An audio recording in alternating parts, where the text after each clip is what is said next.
Welcome, folks. Sorry, I'm on the wrong camera here. I'm assuming everyone is here. Let me open up some of my things here. How is everyone? Welcome. This is Will, K-Mac Vintage. And why are my things not opening up? Chat, put that over there. This one over here, and it still doesn't want to. Things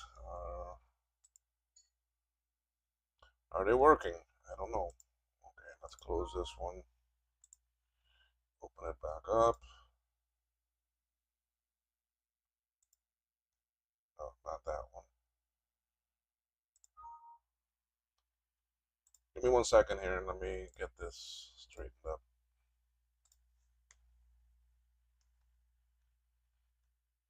The YouTube is okay. There it is.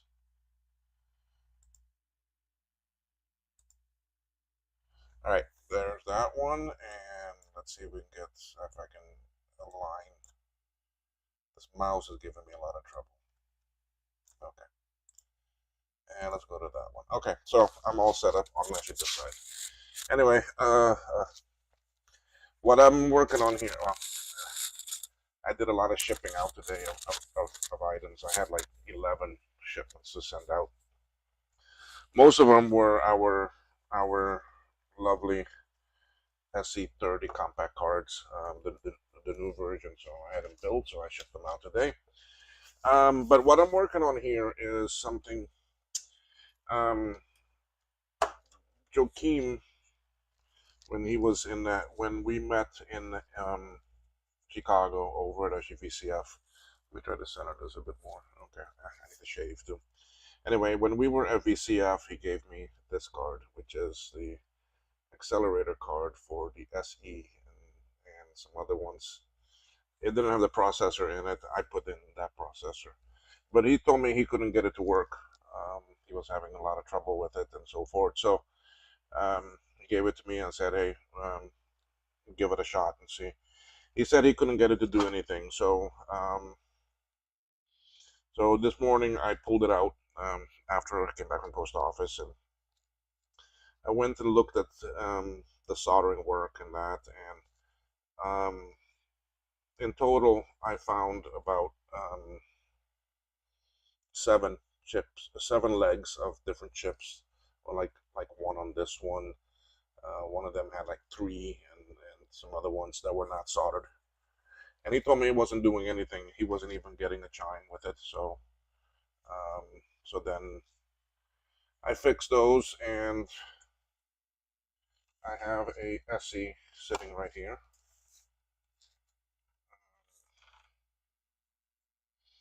So, and I had to do a little bit of testing with this SE first. I had to put in other memory because this is only one SE meg here. You see, 256 each, so that was 1 meg. So I put in some other memory here to actually bump it up. I think it's now up to 2 megs. And I got my SCSI back here. And then let's over here on the side, I have the SE30 compact sitting. It can also power the SE, but because of this board here, I can't put it on, so I do it off screen like this. Okay, so and Joakim told me that this wasn't even chiming, but I mean, I already fixed those legs, and I know it works. Now it doesn't want to chime for me.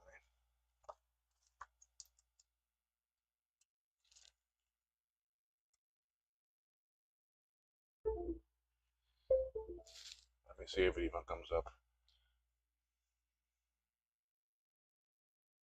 See, this board is very flaky. It's just extremely finicky. And that was what I was running into earlier when I was playing around with it. I just touched something on it, and it would lock up. It would lock up this machine. So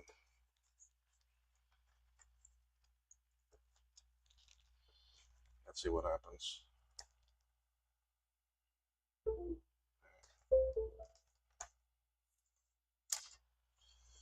getting nothing again.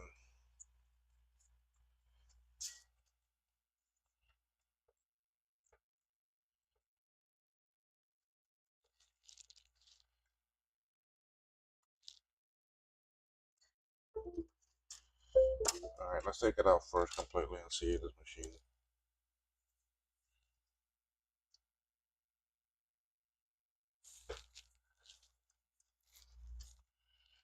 I think it's another problem. Oh, I see what my problem is. That came undone. Okay, I might have time with that. I saw what my problem was. Um, the cable here came out a bit.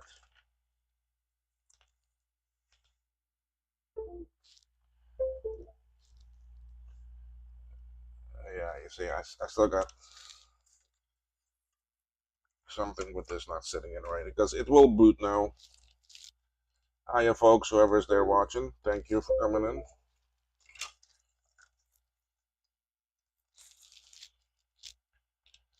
See, this SE has other problems. I think I need to solve that first.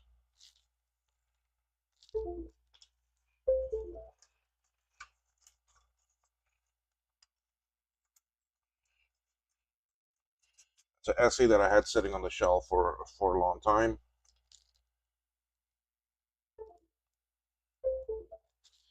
And I just took it out, and I'm getting weird garbage on the screen, and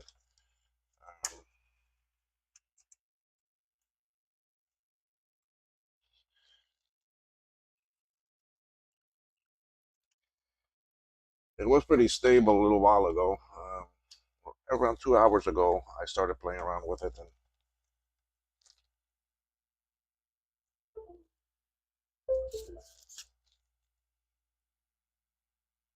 yeah, I'm getting some very strange fault codes here.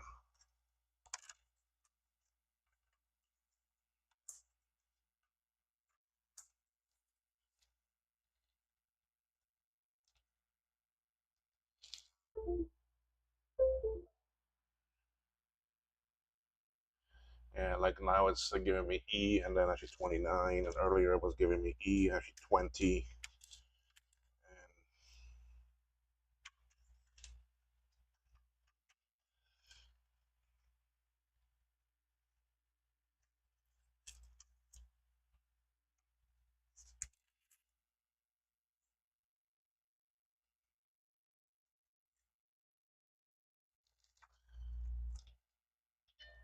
See, now I have a chime.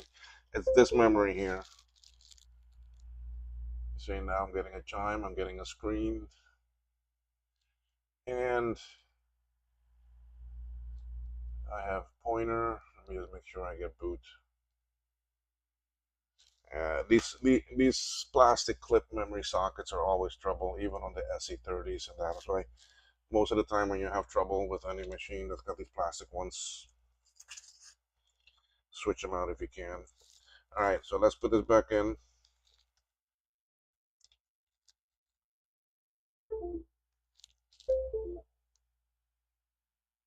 Nope.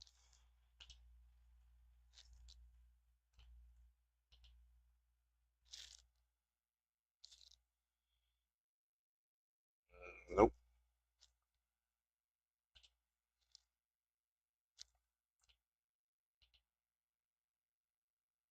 I don't know. This accelerator card is so flaky. I mean, see, this side is good and solid.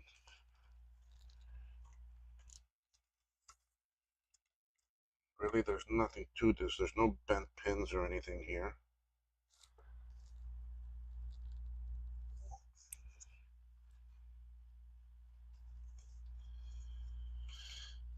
And I have it working earlier. I even did a video of it and pictures and sent to Joaquim and to Jake. So got it working for them to see. There, chime now. Now I got a chime. Let's see if I get a screen. See, it's very, I mean, it's not a build I did, so I can't judge someone. I mean, here we are with the screen.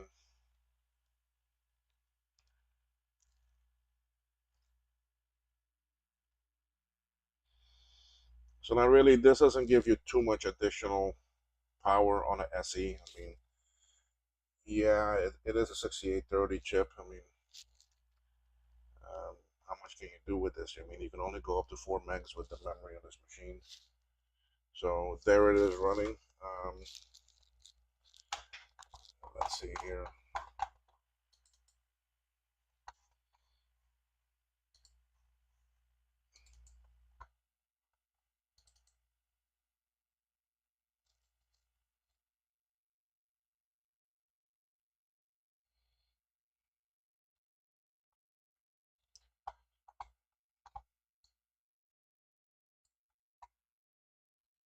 So we go here and we should see it come up as a 68020 accelerator. There it is.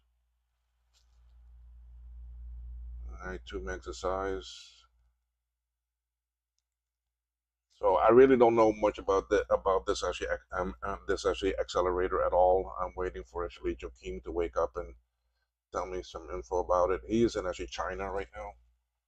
He's on a business trip over there, so I can't really. He can't really tell me what's much about it, but at least it's working. I mean, it's. I've never seen something so flaky. I mean, if I start touching some things, it may actually lock up the mouse. If I touch here, and it's still moving.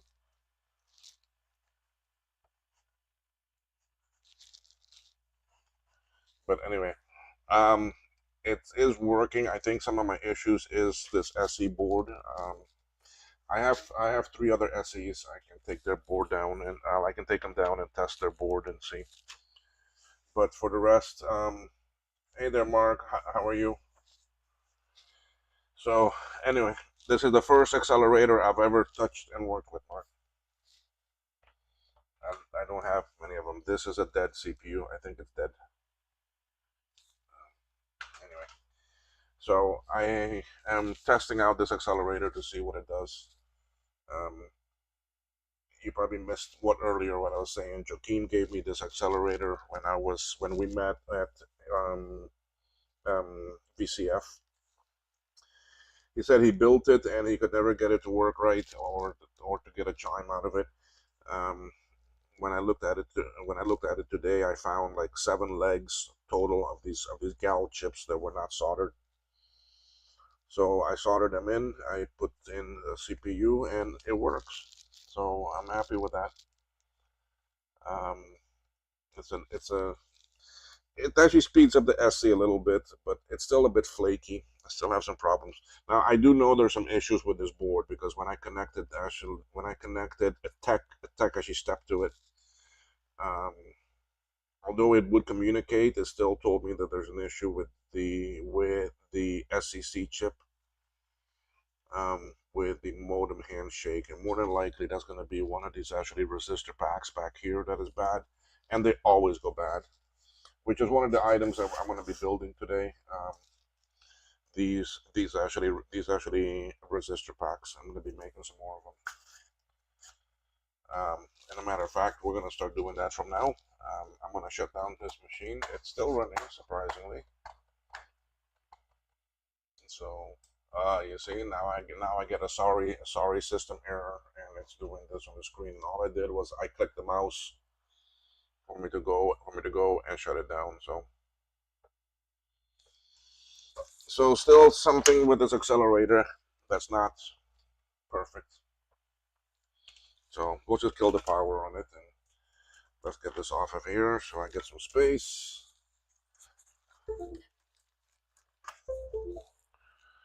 All right, we move that off. Let's put away my goodies.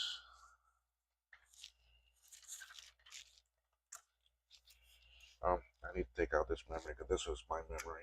Well, this is my other memory. Do not like these plastic clips.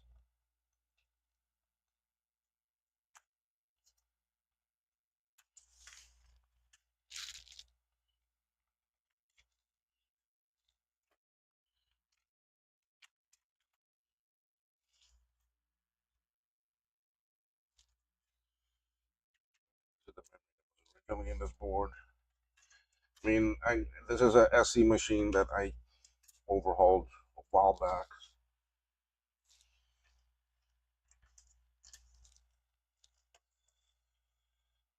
All right, let's put this away. I'm going to put this back in the case.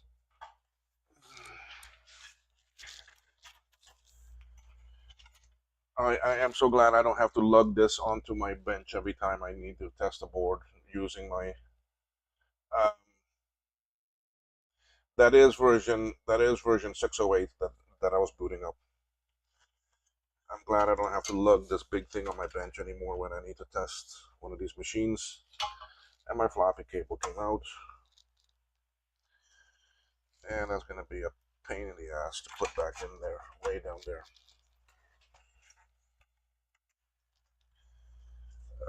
Let's see if I can get it in there.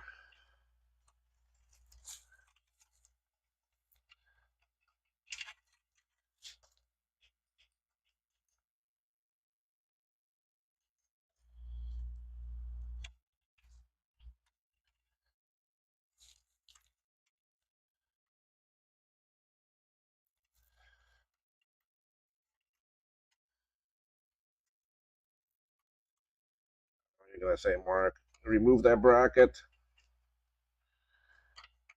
You'll be able to get it straight in there.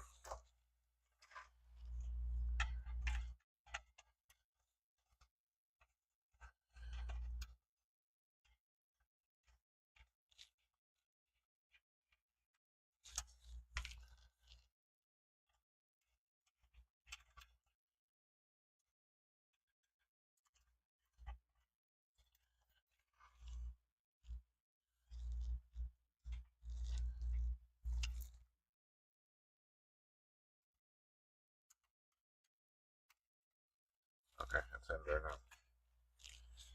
Alright, so let's take out the accelerator. I'm not going to leave it in the board.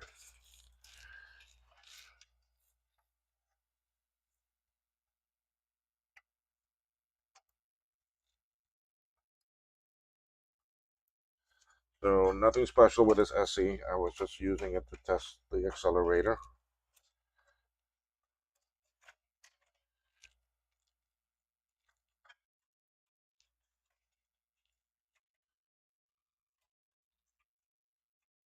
Jesus, why am I having such a hard time putting this in? Okay.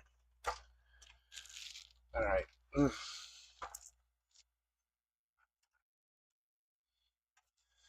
Yeah, that bracket.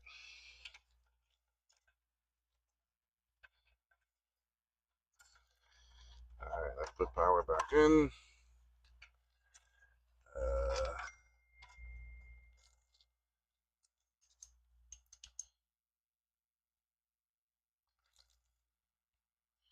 Upper floppy, lower floppy. Okay, I can never remember which one is which. Okay, SCSI is, floppy is connected.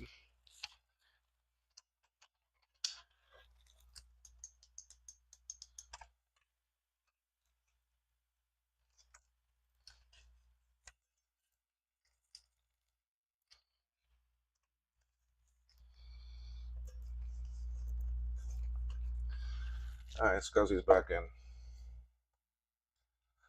This machine still has the original hard drive in it. I have not fired this up in a long time.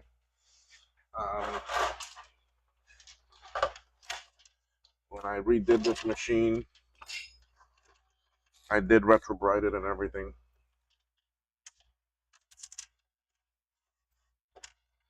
So the case is nice and clean. I didn't put down a date. 800K drive, 20 megabyte SCSI hard drive. The analog board, PSU. What did I do to it? Yes, I did recap this on June 22nd, 22, and it never had a battery. Okay. So let's kabooey. I get nothing. I don't even get a chime, but I do have screen. I do have pointer, and it is booting up already. And you can hear that lovely noise.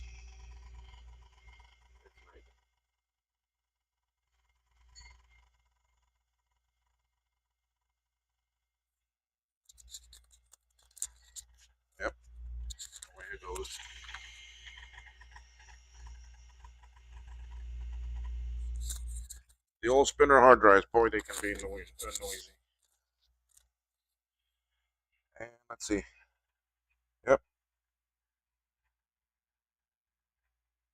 Still has some of the original. This is still the original software and everything on it.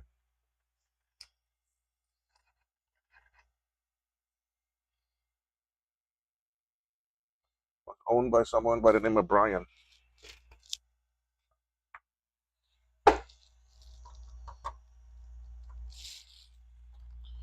Let me see what sort of software was on here. Aldus PageMaker 3.02, PP Fonts, Cats, Utilities, Word. Utilities, not much. What's Cats?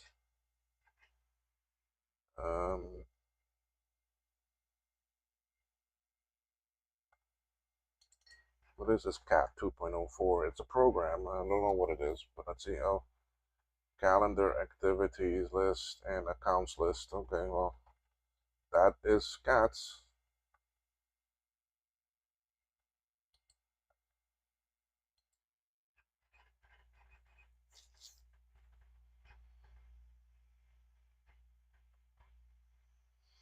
Looks like someone.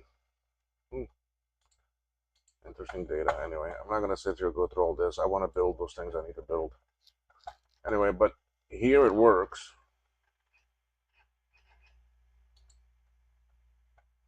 Microsoft Excel, Word 4.0 is on here. That's it. Not much else. All right, shutting it down.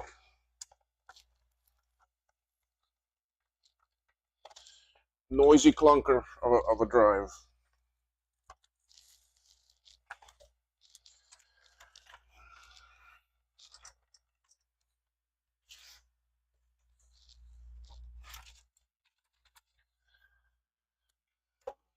I'll put this one away for me. I'll use a different SE next time for me to test it.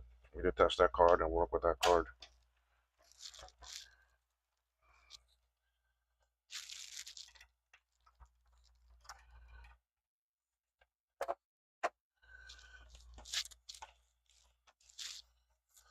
Yep.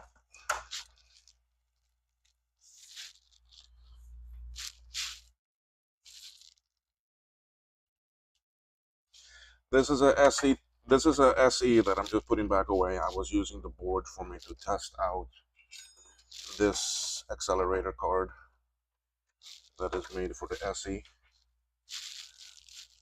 A friend gave me this. Joakim, who is one of our team members, he lives in actually Sweden. When we met each other in Chicago at the VCF, he brought me.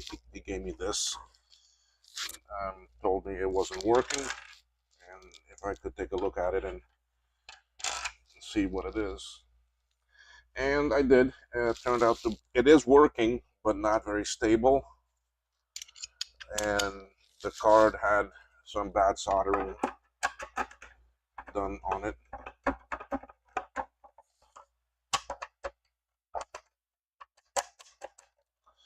So I then fixed that soldering, and then I needed an SE for me to test it with, and I grabbed this one off of my shelf.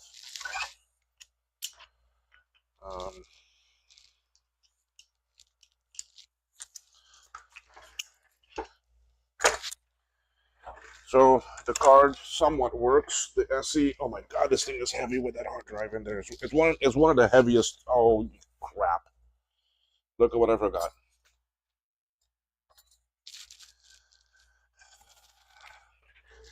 Mark, you're letting me down. You should have told me that that wasn't on.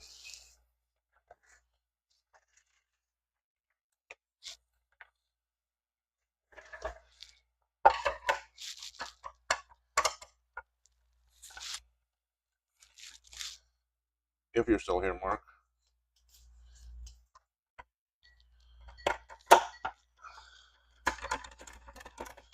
I don't want to leave it off because I'm not going to open this case again, so.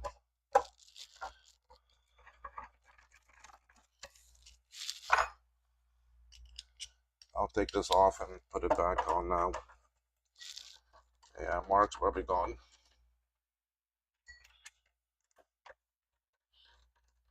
Oh no, you're still here. Okay.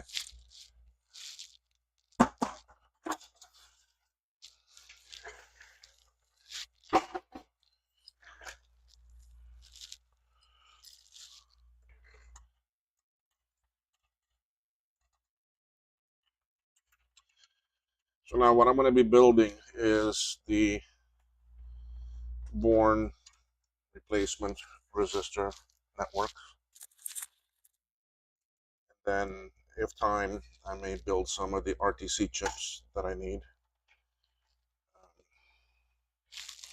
because I do need to be somewhere at 5:30 my time. We are on Central Time, so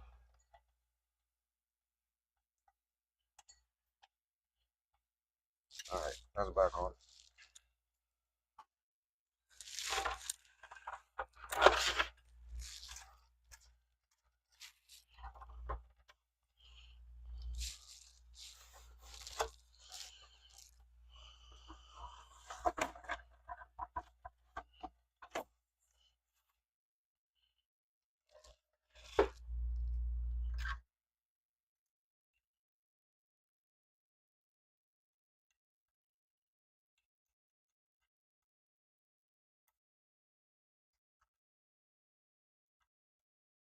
Oh, come on.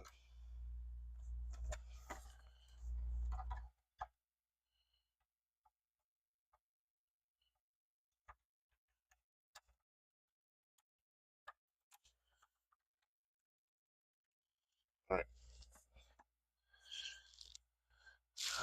My dog is already asking to go over to my mother's because he loves to go there because she has a lot of yard space and he can roam and run and play in the yard, and at the same time also visit my mother's doggy, and they go run around together. So he knows it's getting close to that time.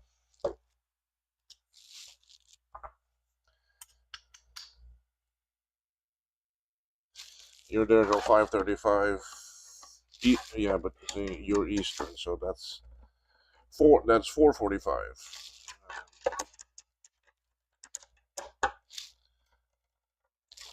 All right, that's done now.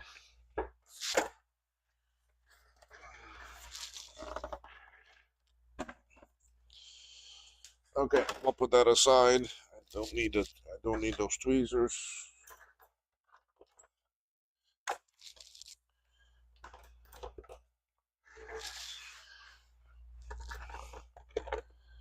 Looks like rain here, but it hasn't rained yet.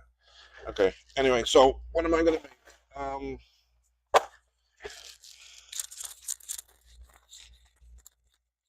don't know why I don't like this mic. Let's see if that's a bit better down there. All right, what are we gonna make?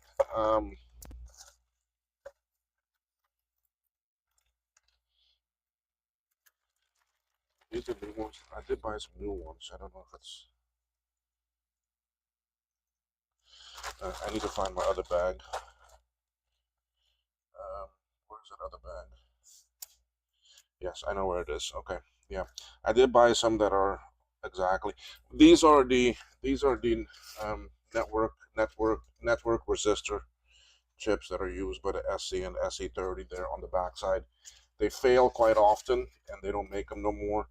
So then, a ALX Lab made these, and it's an open project that's on actually GitHub. So I I get the boards, and then I put on the chip legs. I buy these very thin. I mean, they're very thin um, headers that then I can put in, and that you'll see in a minute. Let me go get the other bag that's got those legs in it that I need.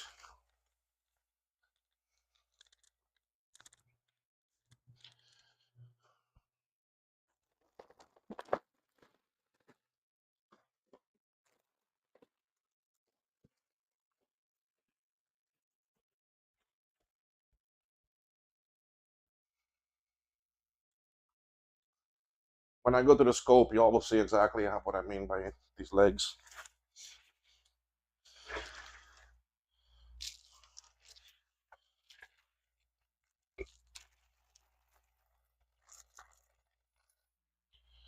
All right. So when we look at this from the scope, we see it looks like this. Yes, let me fix my focus. Okay, and these legs exactly enough pins to go in. But how I do it is I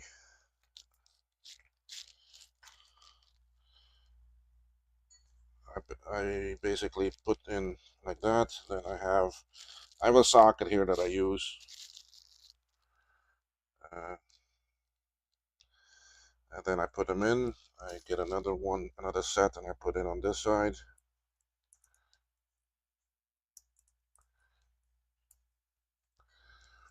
I push them in. Okay, so now I know that they're in actually deep enough. Then I just bend it like that.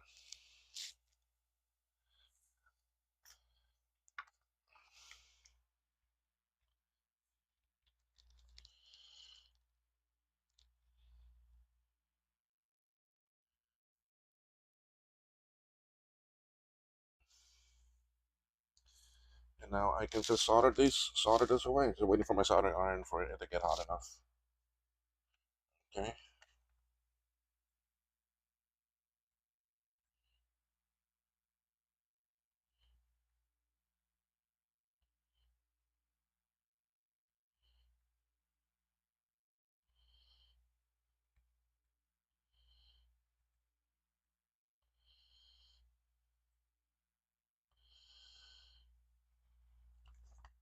Now the two pins, well, the pins of the four corners are not connected. They don't do anything. So I could technically leave them off, but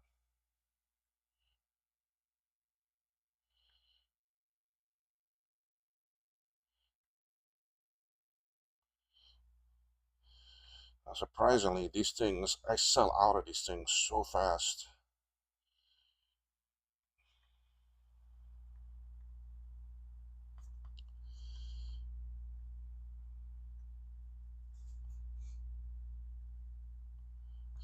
All right, and then once I make one, once I do that, then I just come here and I just snip these off.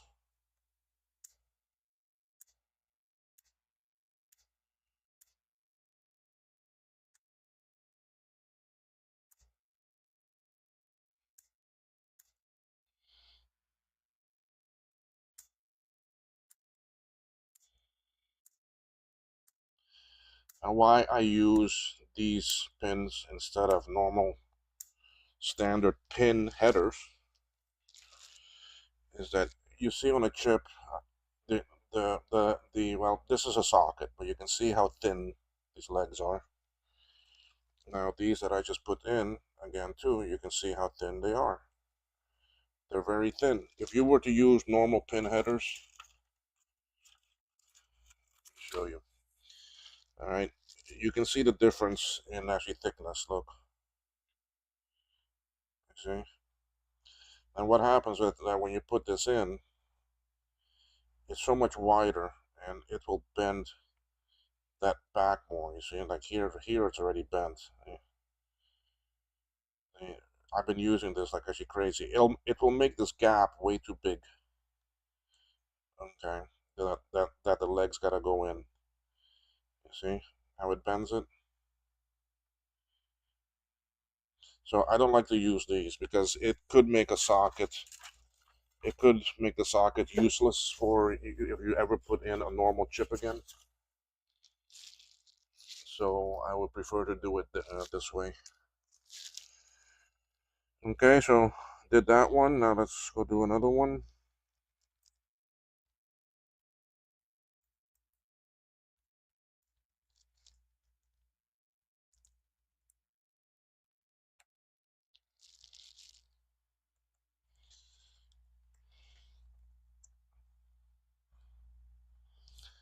All right, there we are. I need to fix my focus a little bit. It was a bit off.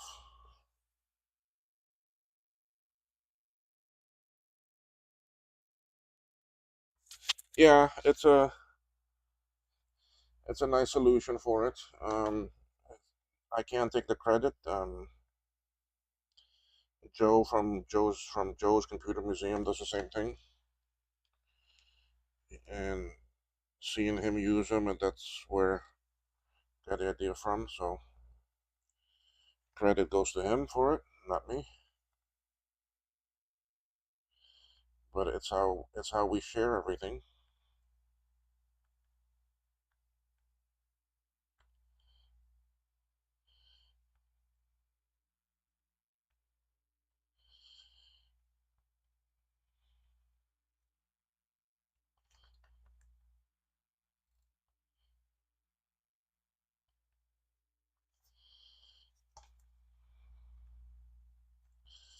Now I get these boards um, partially assembled. All of the SMD stuff is already on them from the PCB manufacturer. I use JLC.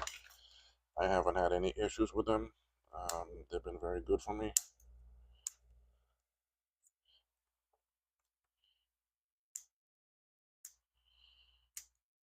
I've never used anyone else, so I can't say how the others are.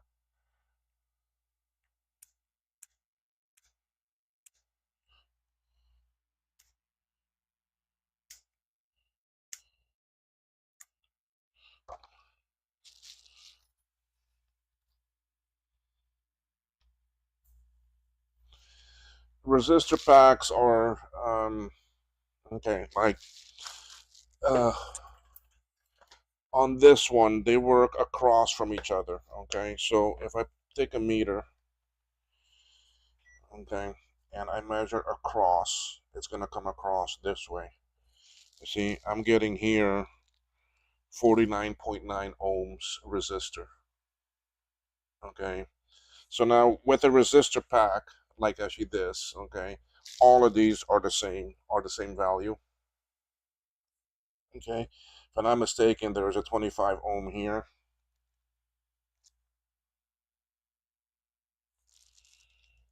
Yeah, 25 ohm here and here. So those two combined is actually 50 ohm resistance. And it gives you all of these. I think it's eight. 1, 2, 3, 4, 5, 6, 7, 8. Yeah, it gives you 8 actually resistors within a pack, within a chip, that you don't need to put these on the board. So that's why it's in a chip.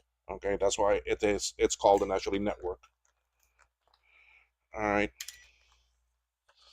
So it basically gives you 8 that you can use for anything that you may need them for, of actually that value. All right, now there are other resistor packs that have one common pin.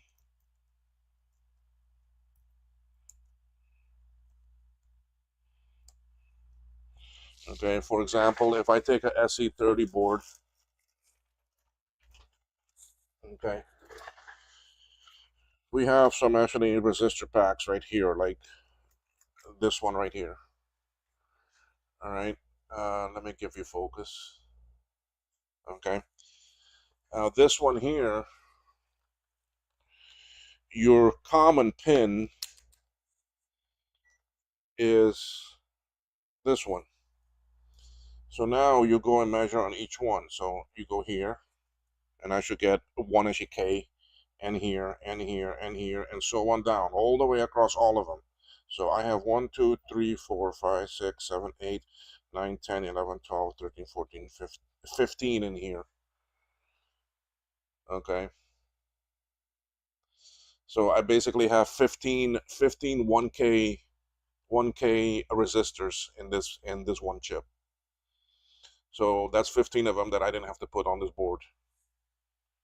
Okay, so if I go take readings here, all these should be 1 K. Okay, but this one here does not change. This is common. All right, now this can be a pull up resistor or it can be a pull down. Okay, pull up, then that leg should be tied to actually voltage. Pull down, it'll be tied to actually ground. So to actually make the signal. Okay, so Unless I'm wrong on that, some people can tell me different. Retrotachy, hey, how are you? Anyway, okay, so let's go back to making these. Uh, That was your focus. Good. I have 5 of these. I need to ship out to someone tomorrow, so that's why I am making them.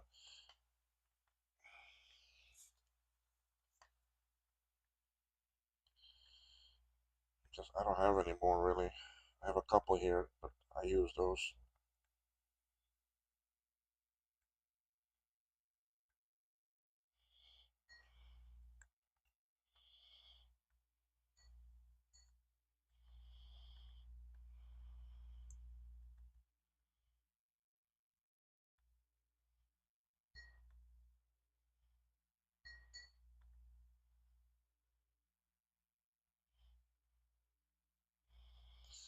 So what have I been working on lately? Well, over the weekend I worked on a custom SE30 case. I have one customer that wanted one, and he ordered it with a fully loaded version. Probably seen my Facebook post on it or my tweet. You can't really call it tweet anymore because the company is not. It's not Twitter. X formerly Twitter. So let's just call it Twix.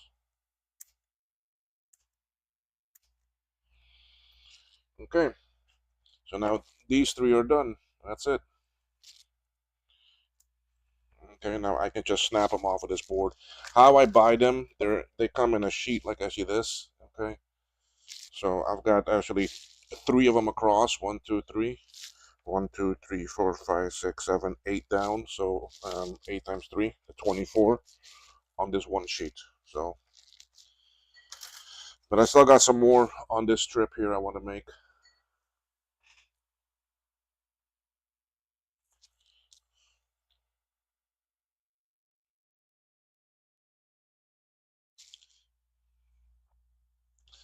I want a piece of foam.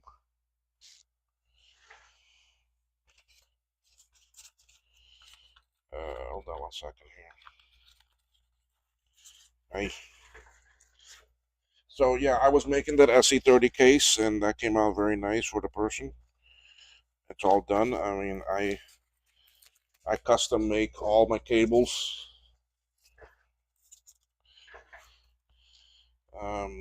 To the proper length and everything. So I crimp on all my own ends that I need. Um,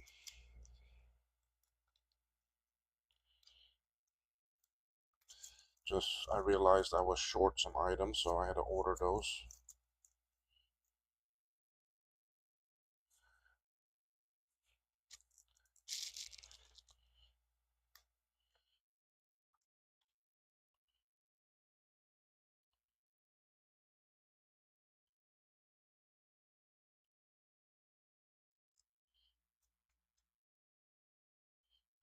I need to raise my temperature a little bit.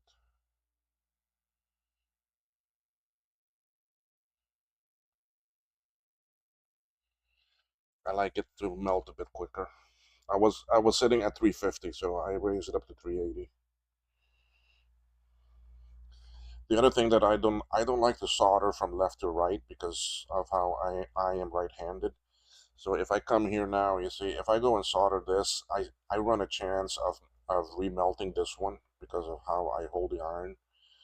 So I always like to solder from left to right. And same thing from actually up to down or yeah, I don't like from down to up.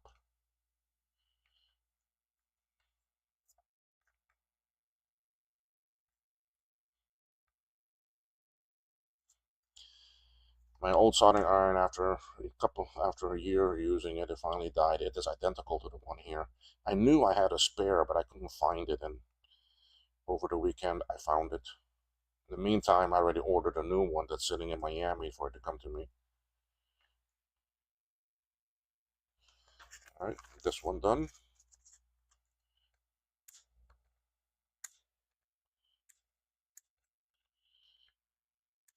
So yeah, Mark, just think of a actually a resistor pack or a resistor network being exactly what it is. It is a network of actually resistors, a grouping of them. And like anything in electronics, I mean, you need an in and an out, right? So,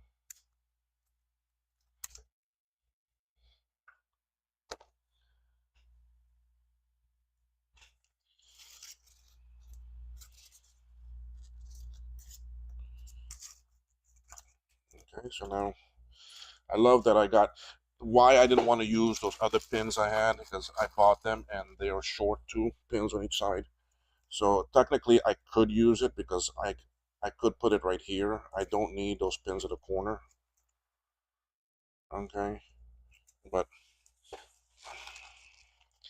I'll use those in a pinch if I need to, if I ever run out. But I think I bought, what did I buy of these? Two, actually, 100 of them.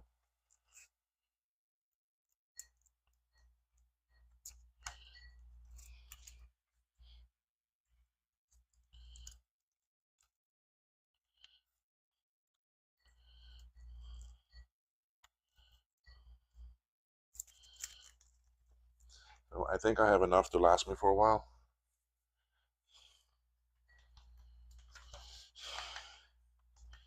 And the other thing is, if you're not subbed to my channel, please do sub. I'm trying to reach 1,000. I am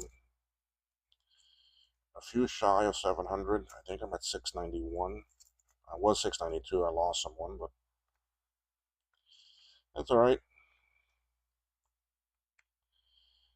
Um, then too, why I'm streaming so much is because I'm trying to get my actually view hours up. Not that it will benefit me any, because I cannot monetize down here in Cayman. The government and YouTube don't have any monetization agreements, so.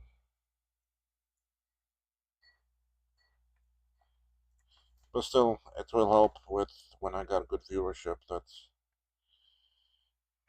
my videos appear higher up and so forth. But anyway, it is what it is, right?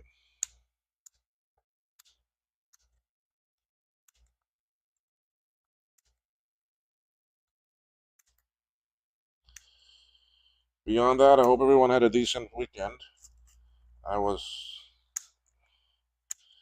very impressed yesterday with SpaceX.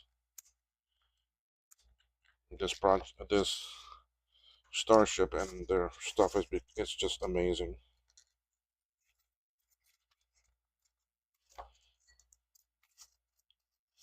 See, so if we look at how these legs are coming, you can see how nice they get soldered on.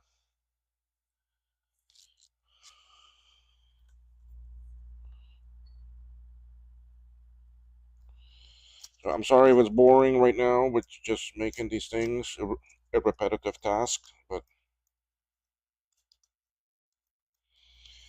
it seems to be a good seller. I mean, these things at $2 a piece. I shipped out a lot of stuff today. Boards that I fix for people. I sent out 4 packages.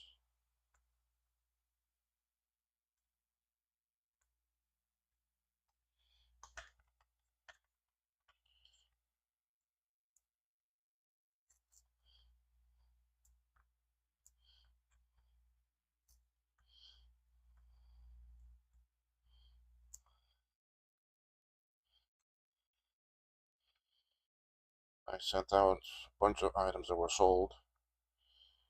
FujiNet, that's something. If you're an Apple II person, FujiNet is an amazing device.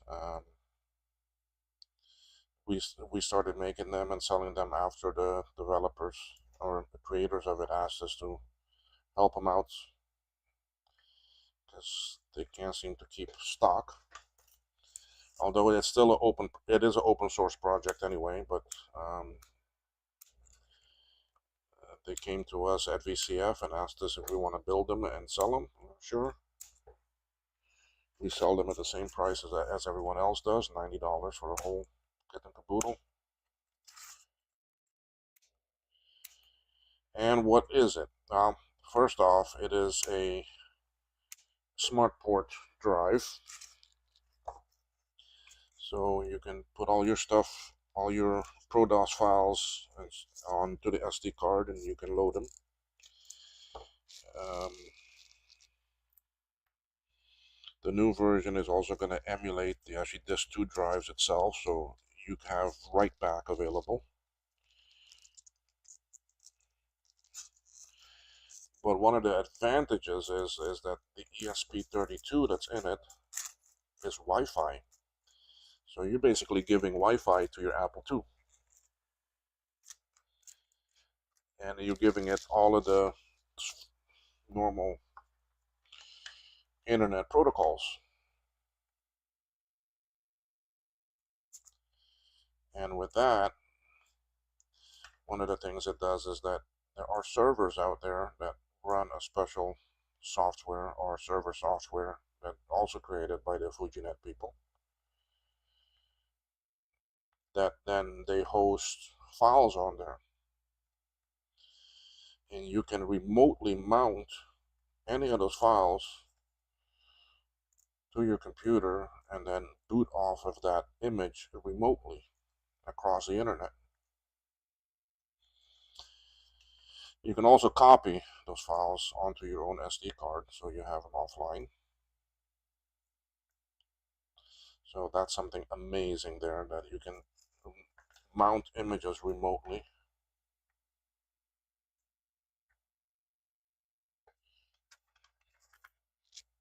No other device has that that's out there.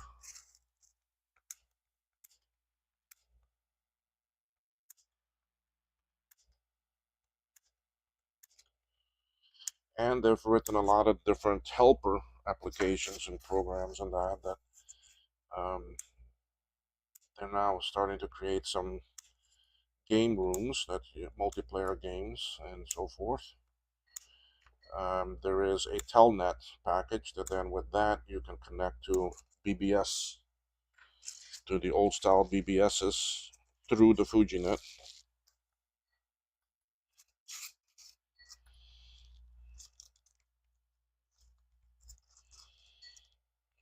So it's really cool the things you can do with it. So we already sold quite a few of them on as actually pre-order, because I'm still waiting for the pins that I need to arrive from China.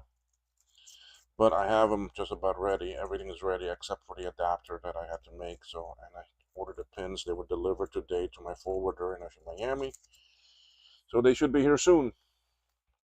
Rudy, hey, how are you, sir? Doing okay? Not many people in here right now. Just, I think, 2 or 3 of us. That's it. But thank you for stopping in. It always helps, and it's very much appreciated.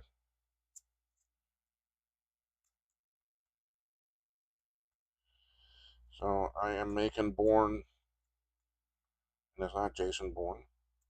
Although, man, I would love to see another movie based on him.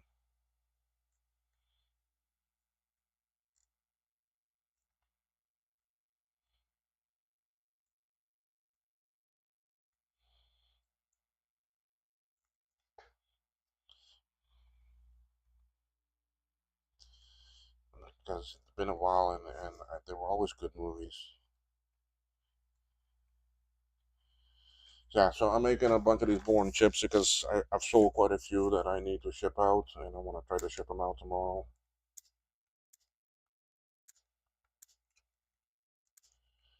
Luckily, the only thing I need to do is solder on the actual legs.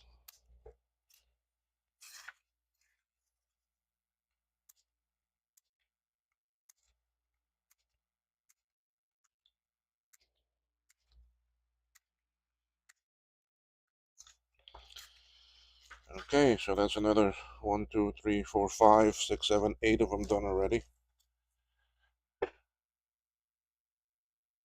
Yeah, the Bourne movies are pretty good. Oh yeah, Canada, happy Thanksgiving, Canadian people. I'm sure some of y'all are out there. Many of you are out there. Even you, Rudy, right? Aren't you up in Canada? Yeah, you're up there too.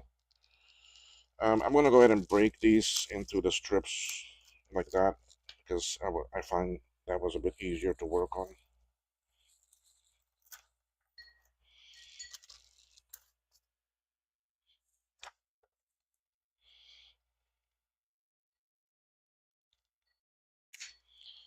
You're from the great north up there too. Only place in Canada I've been to is actually Vancouver, and I went there 3 times for work.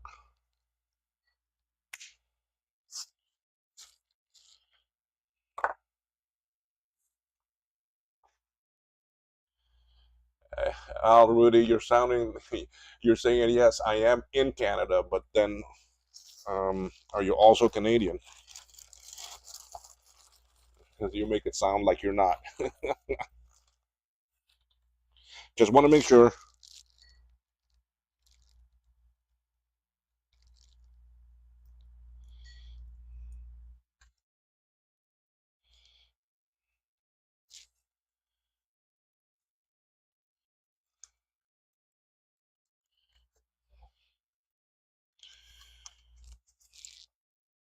So now those of you also that order things from a company called MPJA, they are in West Palm, Florida.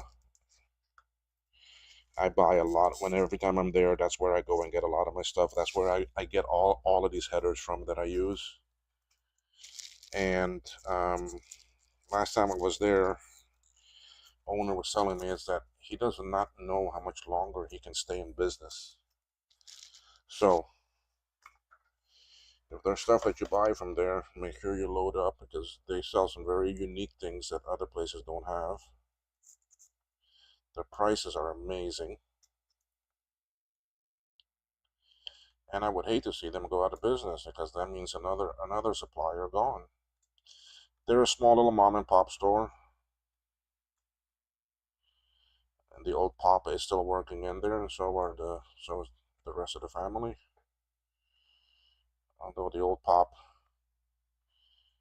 is not really too much, but he goes in to help out a little bit here and there. So I would hate to see them go out of business. Most of their sales are all internet based. They have very little customers walking in. I'm like one of the few that walks in. Ah, you are Italian first and then Canadian. Okay. That's like me. I'm actually Dutch first and then second, actually, Caymanian from here.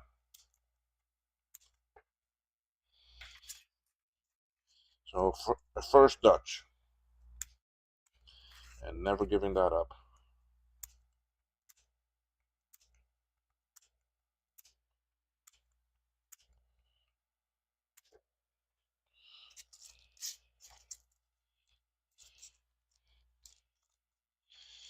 So if you do want to support a little store, a little mom and pop place that sells electronic stuff, mpja.com.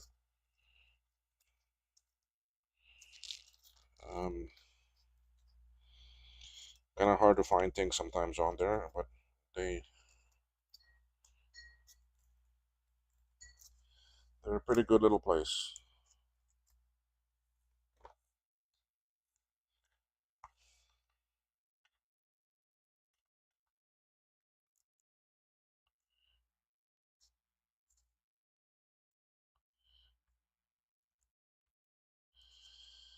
So now I did finish that SE30 custom case over the weekend. Um, Floppy Emu is in it. Uh, Blue Scuzzy.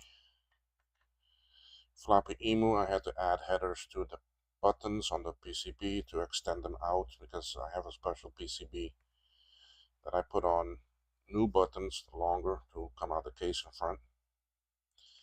I have a location for the screen, so and I gotta run wires to extend it all. And the SD card reader too has to get extended and brought out to the front of the case.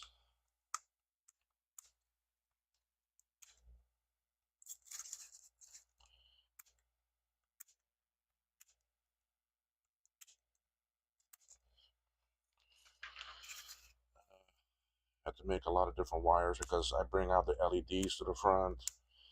Dual speakers It got an amplifier for the speaker that also needs 5 volts. 12-volt fan that's on the board now. There is a fan monitoring system.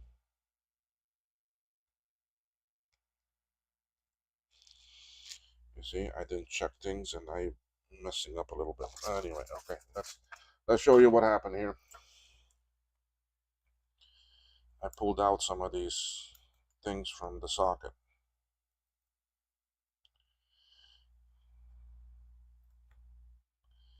So because of that, these two were bent a little bit.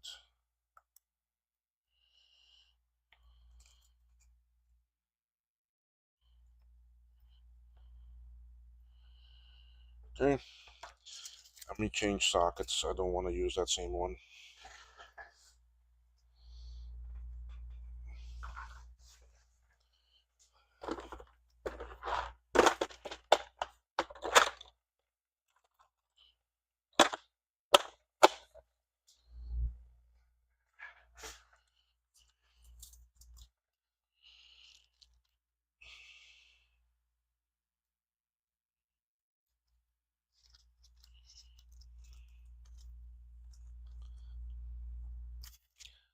So now I'm putting this one in.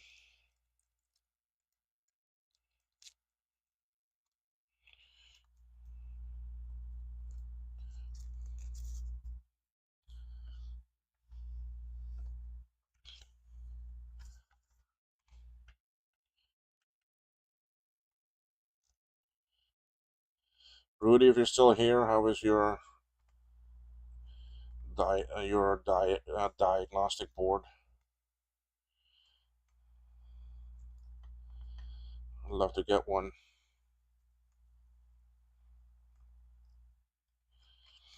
I have a SE30 I need to build for you too. If you're still here, do you want one reloaded or you want one original board that's working? So I think I have 2 or 3 of those that I'm not using.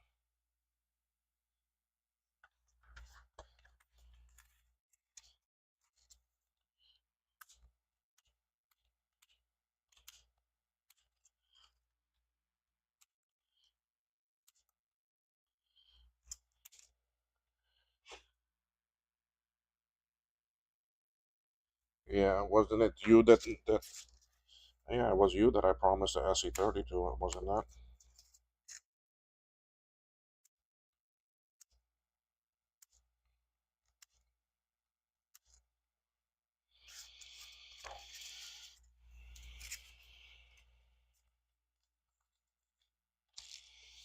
So I gotta stick to my promises.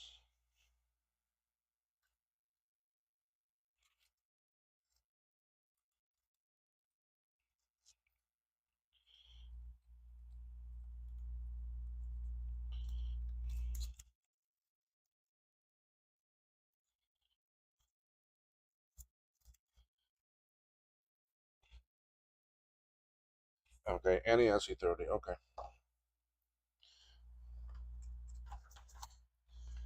I'll have to check it and see. I think it still has plastic RAM sockets though.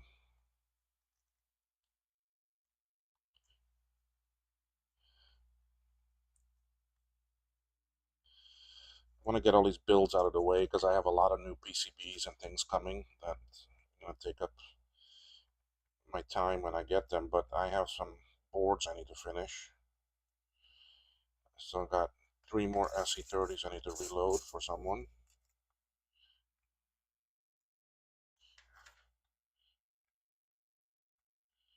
He sent me 4 total to actually reload. I've done 1 already. I got 3 more for him to do.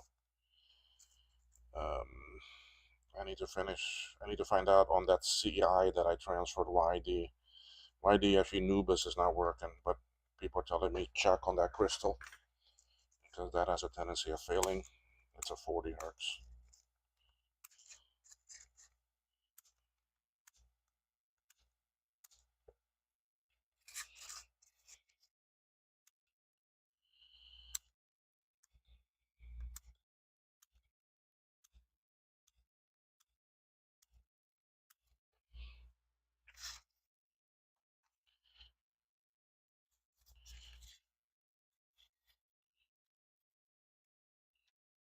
Okay, so you see, these things are going very quick.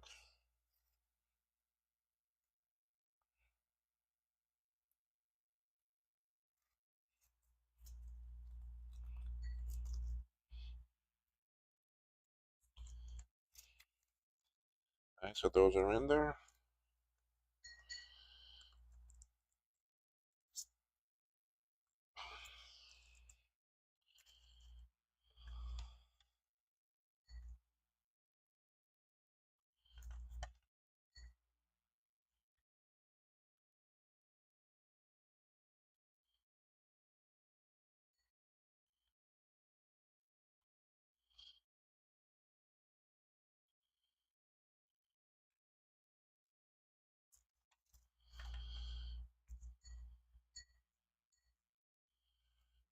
One of the boards I sent out today was to someone in Northern Ireland.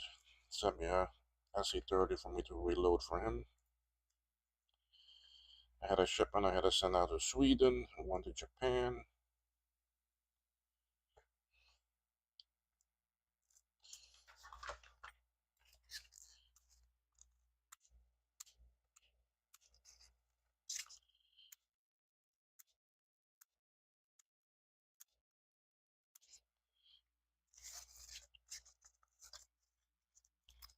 I don't want to break.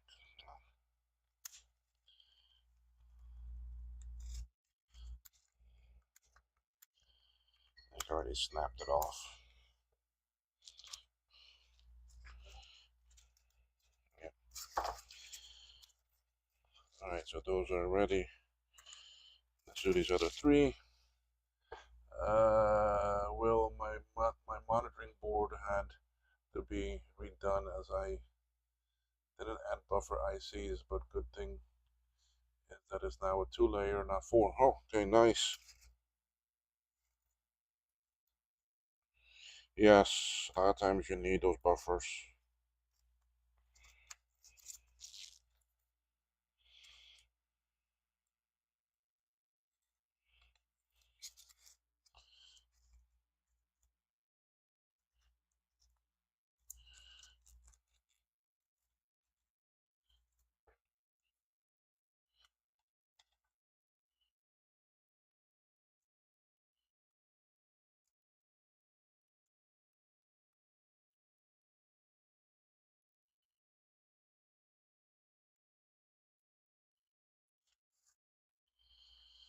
I need to plan another trip to Florida soon, but I'll probably go in actually December, beginning of December.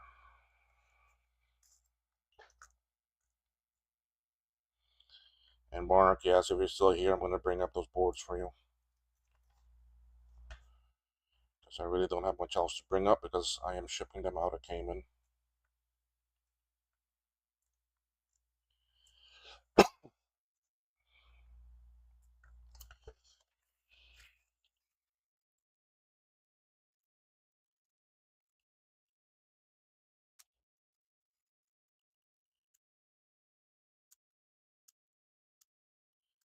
So earlier I was saying how, I'm very impressed with how well SpaceX is doing.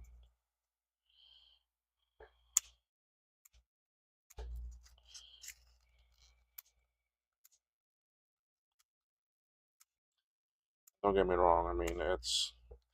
I I do not credit Elon Musk for what's going on. He just has very great engineers and very good developers and creators. Because it's not him. I mean, he just has the actual vision and the actual idea, but it's the others that are making it happen.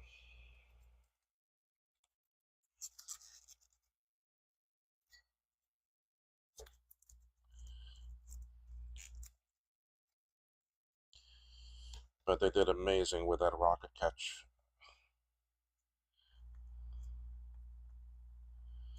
And they'll soon have all this heat towel issue solved. And I may not see it. I mean, because I still think that they're a long way away from going to Mars.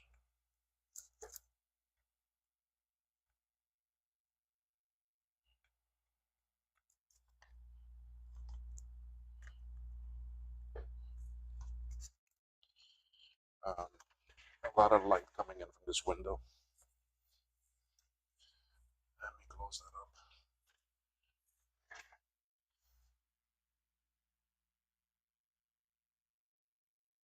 Yes, that rocket catch was amazing.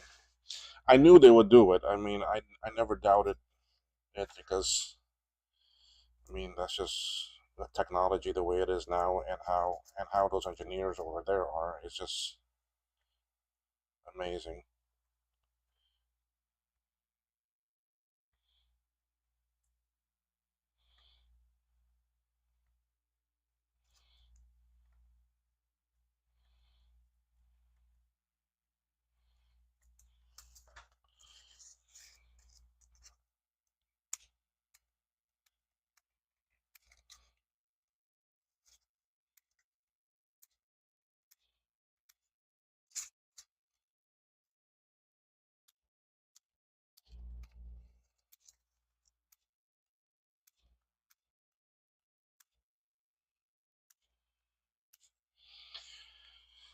And in no time they will master it all. They'll master that. They'll master the starship.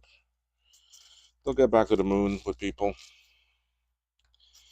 But it is a pain how FAA is treating them and others. And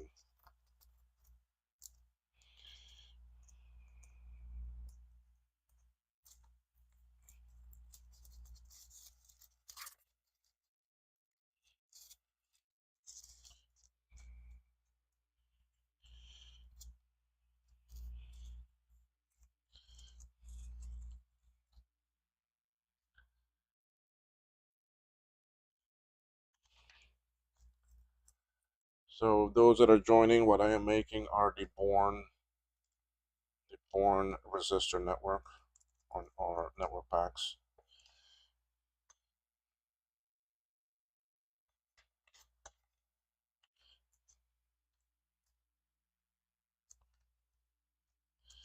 It's a chip that's not made anymore, but brilliant minds out there recreated it. It's a simple process. It's a simple task, really. I mean, the resistor networks are no brainers.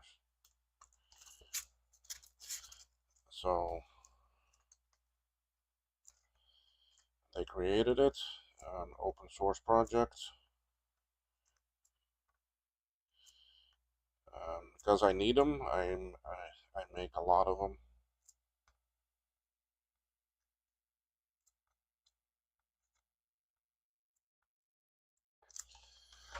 And really, someone actually redoing a board. I mean, each SC30 and SC takes actually three of these. I mean, are you gonna go order three? I mean, I order them by the sheet. The 3x8 on one sheet, so 24 on a sheet. I get them already populated with the resistors and the capacitor. Okay, that's another three done.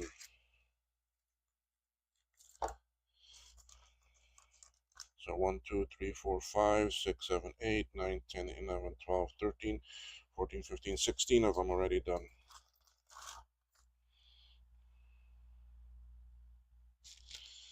Let's go do another 8.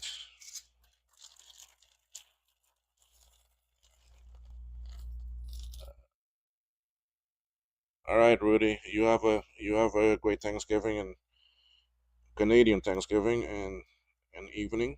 And probably see you later.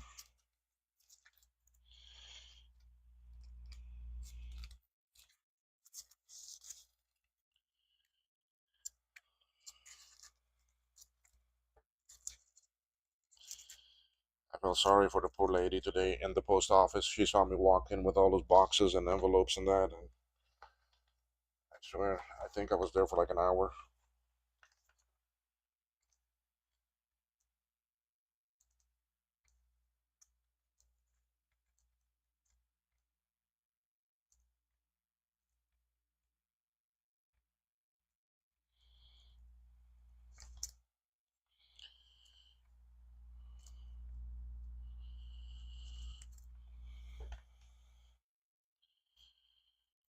The good thing is though that down here, the post office near me is just up the road, and it's never really busy.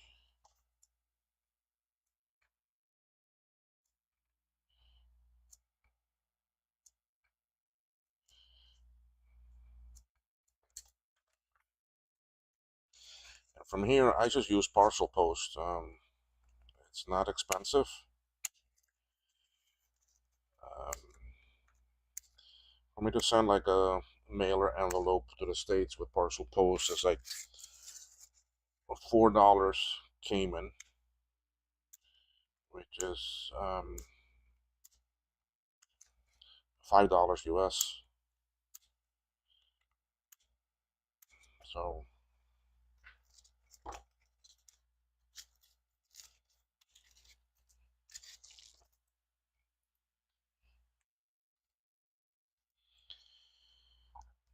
So really not too bad. The Parcel Posts that can take 7 to 14 days to actually get to the States. I've had packages that I sent to over to actually Australia. They got it in like 10 days. I sent to UK. They got it like in 7 because we have direct flights from here to actually England. British Airways flies just about every day.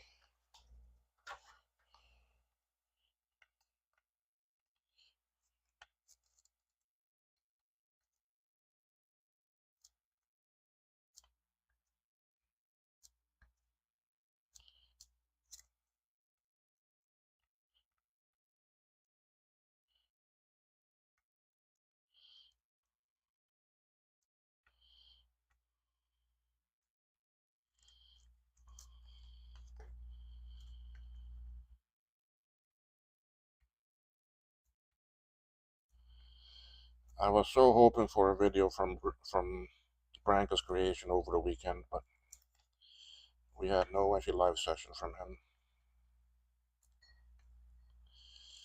Yesterday I was on Dave's stream for a little bit in the morning, but then I made lunch, and oh my god, I ate so good that afterwards I pulled an actually Trina. I had to take a nap.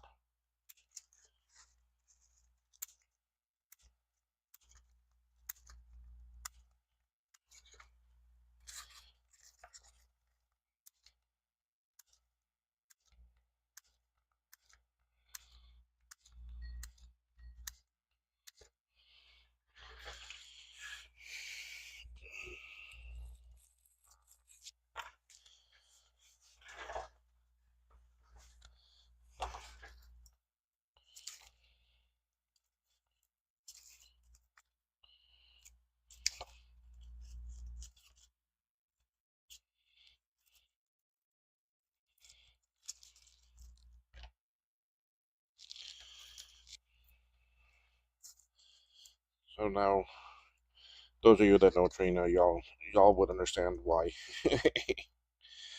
Anyway, I love you too, Trina.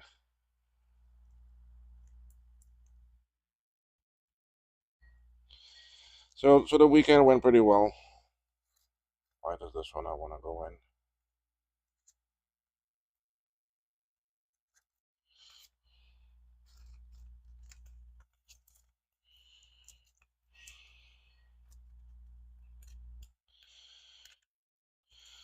So I'm sorry to say that building these is like watching paint actually dry. I'm sorry, but that's a way I can get some content out there.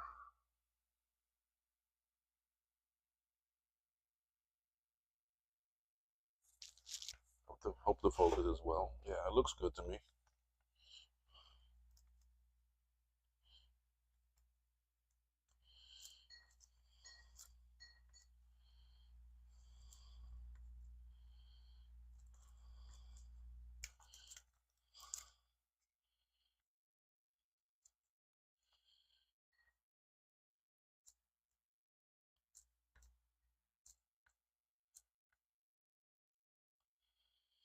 So I also got to make some of the NC30 RTC chips.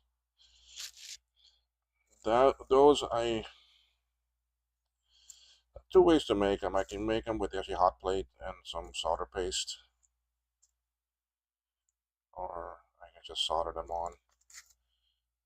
Both take about the same amount of time.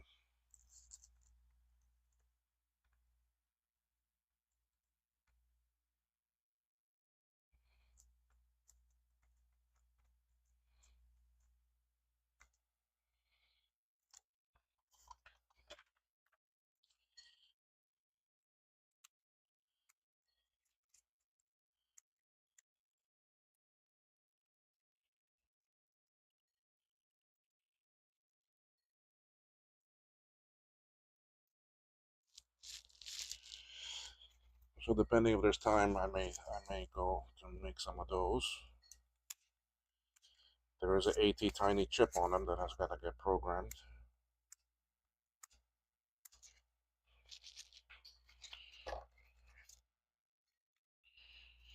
The other one I have too, but I never made any of them, is the ADB one replacement. I have all the stuff to make them. I just, yeah, one of those came out.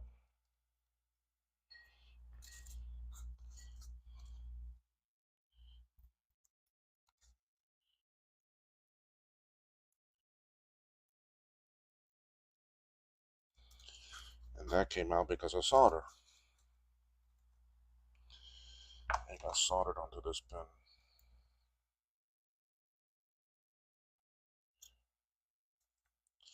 Now the whole pin and everything came out. Great.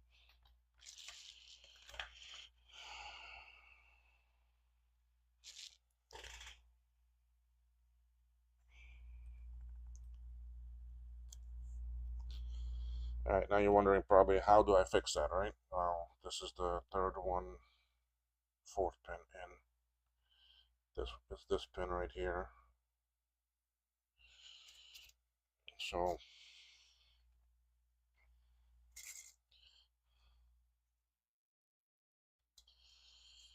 first off, let's get rid of this. Okay, I'm gonna put this back in the chip in the socket here.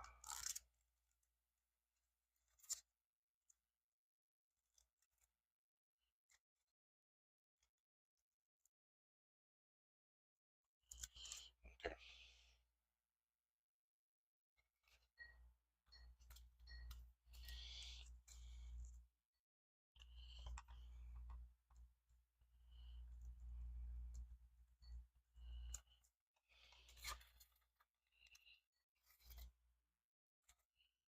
Let's see if that's the right length. Yep. So I can go ahead and cut that. That's it.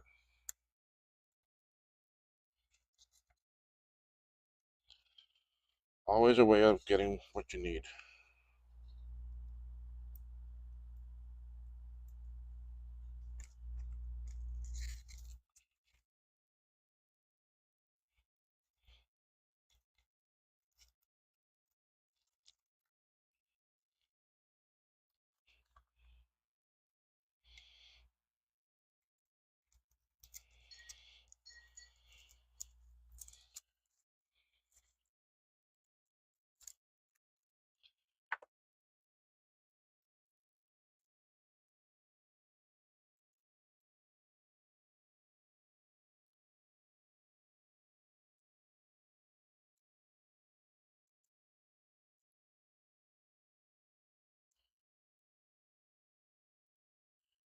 Beyond that, anything exciting happened with me? No, not really. We're watching this tropical depression that may form south of us here, another one. But they're not expecting this one to go towards Florida. They're saying it will go over Belize and that and come out in the Pacific side. But it'll still could give us 2 days of rain, which is fine.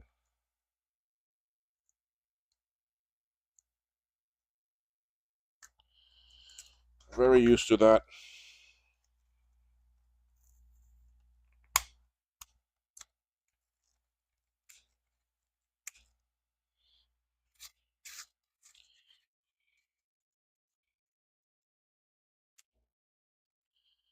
That time of year where more and more of them form, especially in our area here.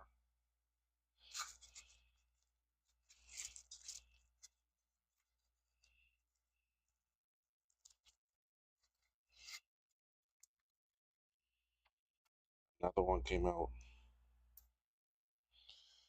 But this one I can put in.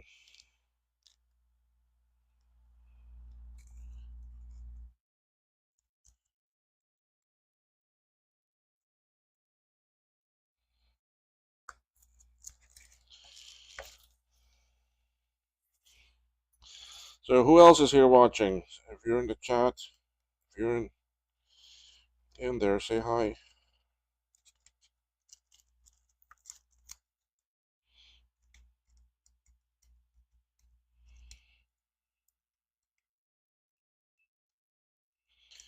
And we got some watching that don't want to say hi.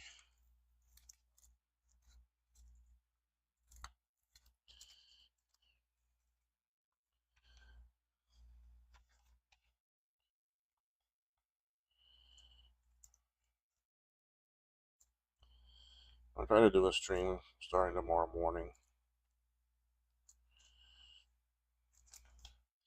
I do one in the morning. In the daytime, I have more people from Europe watching.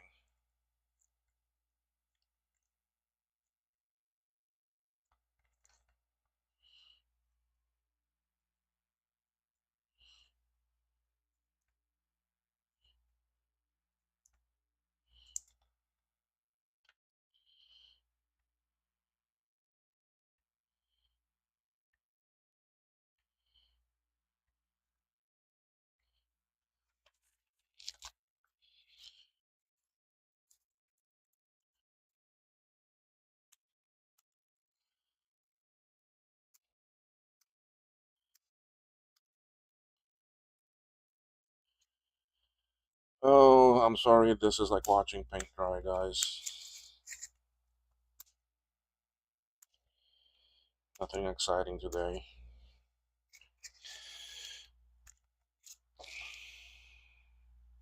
Okay, that time none of them came out. David Jansen, hi, how are you? Thank you for stopping in and saying hi.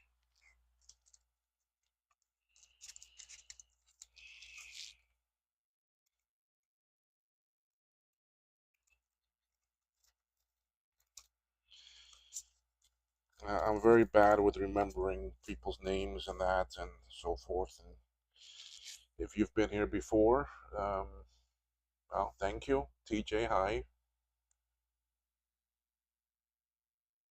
Thank you for liking the streams. I'm sorry sometimes they may seem boring or nothing interesting, but um, I don't know.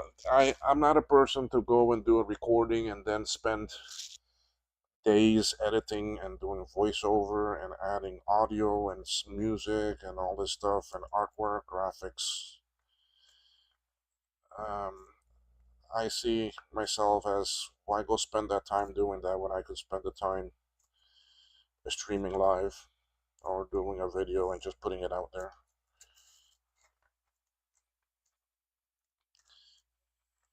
The social scene of everything already takes up so much time. That's why I made a Facebook page, but I have nothing on it for nothing for the channel. Just don't have the time. I don't want to do that. I've got Twitter or X, Twix, and even I use that in my coffee site. That's it, man. I don't want to. I'd rather make the video of how the work actually is so that you get a true sense of what it takes. So sometimes my videos can be boring. I apologize for that. My accent voice can be also terrible at times.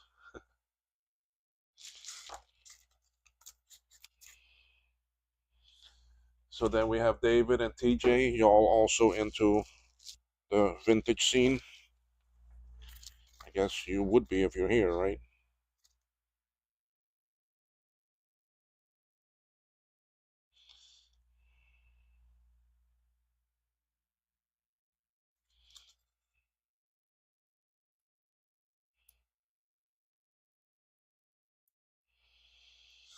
This one will be a bit tricky to put in because one of the legs was a bit bent.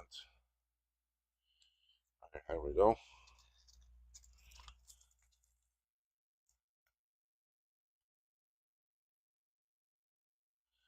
Well, thank you, David. Yeah, I do enjoy it too. I'm like one of the only person that does reloaded boards for people and make some of these other items available. We have a new memory that's going to be coming out soon. We have two different types of 30 30 pin memories that'll be coming out soon. So be on the lookout for that. Matter of fact, the stuff I need to build them are in Miami now. I'm waiting for them to arrive.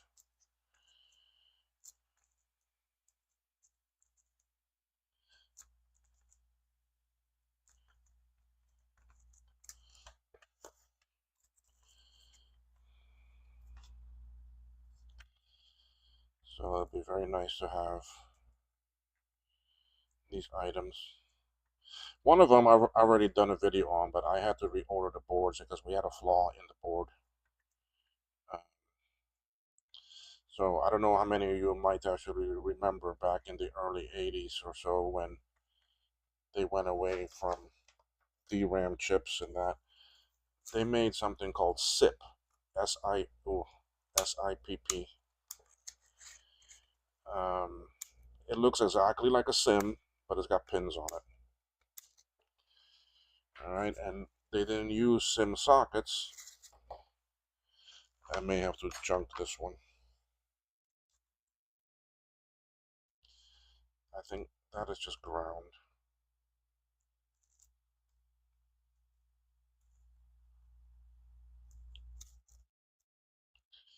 Yeah, that's just a ground plane.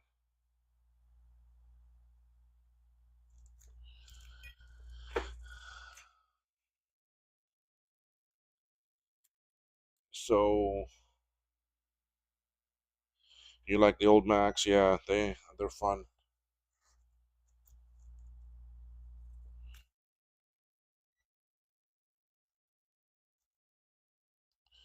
Oh, I do have to junk this one. I lost the. Okay, so I gotta remember that I gotta junk that one. For that, I'm gonna leave these pins a little bit long so I know which one I gotta junk. I lost one of the resistors on there.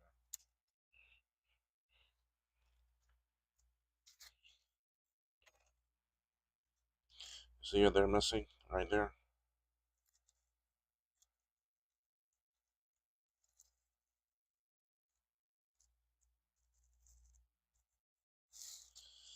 So this one I gotta dump.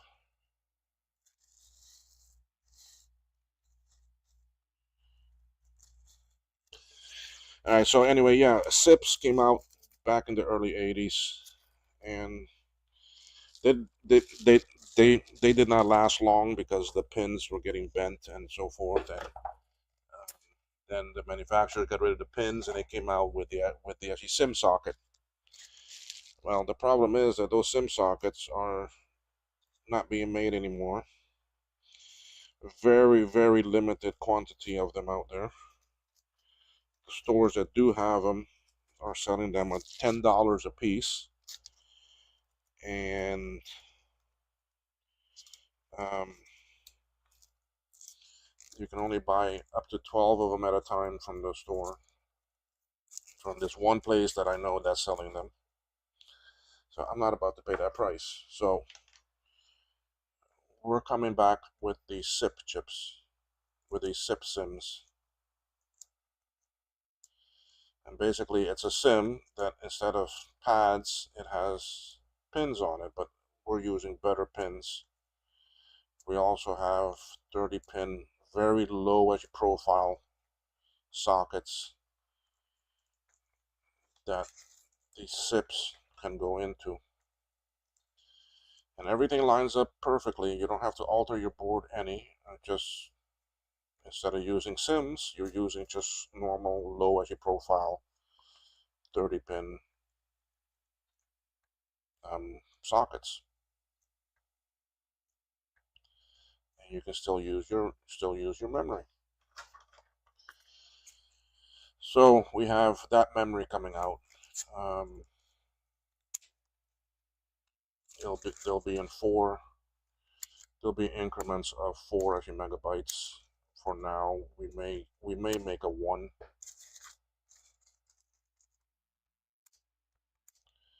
but we're also going to have it as a 16. So a 16 megabyte SIM.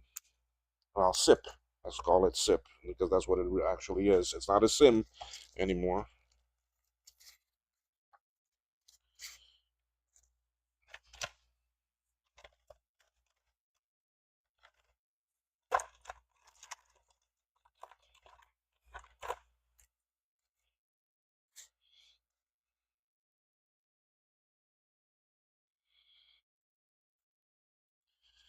It's just for me to mark the one that's bad that I gotta not actually reuse. So we'll have SIPs coming out. I have an old Mac 2 that I am trying to get going. If I have understood it right, they have special SIMs. Yeah, the Mac 2 can. If it's possible to recreate those, yes, it is. There are some people out there that have them already. Okay, all right, Mark. We'll see you later. Yeah, pretty soon I have to go too because I normally at 5:30 my time and it's 5 o'clock now. I go visit my mother. So let's see if I can get this one actually strip here done. And I think if I can get that done, I made enough of these. Then I'll end the stream and then go to my mother with the doggy and then come back. And then I'll do the RTC chips because I need to send that out to someone that bought a few of them. So having the actually SIP chip will be something very interesting.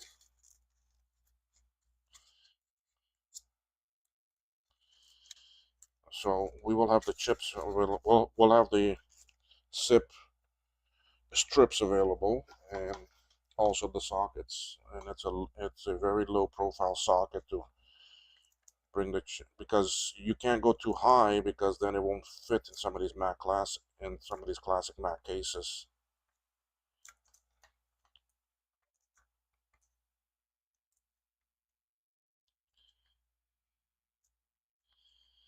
Because pretty soon you're not going to be able to find sockets. And then what do I do? Because I do a lot of these reloaded boards. I mean, granted, I still have about 200 of the sockets of the Sims.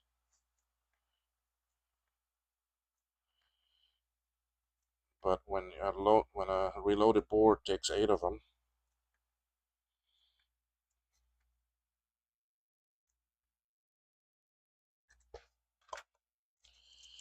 you go through them pretty quick.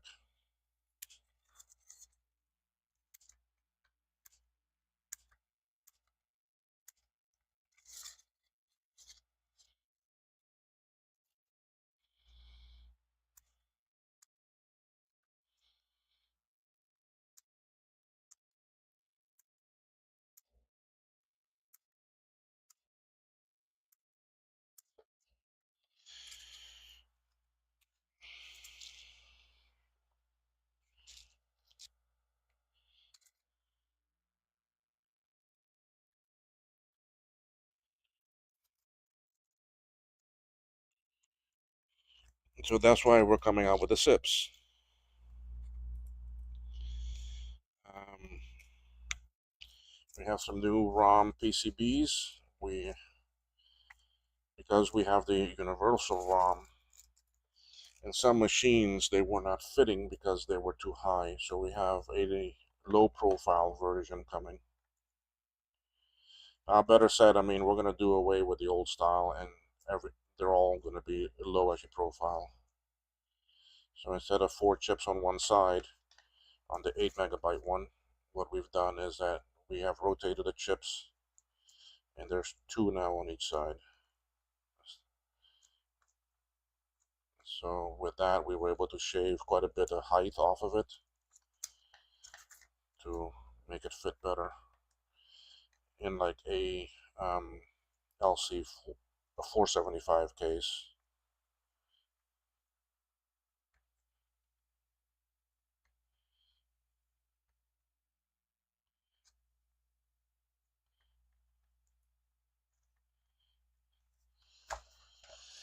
And I'm also gonna say is that if you've got an Apple II, any one of them, 2E, 2 Plus, 2GS, 2Cs, look into the Fujinet. We do have them available on our site for sale. We are a new vendor of them.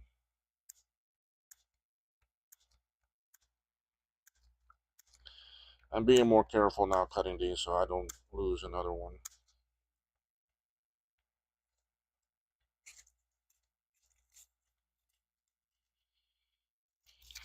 So do take a look into the Fujinet. It's a very nice little device. Uh,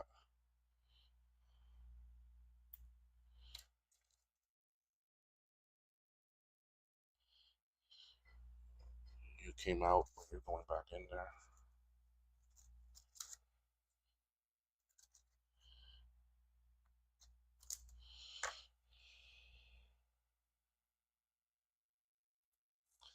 Let me look at the chat. Okay, nothing new.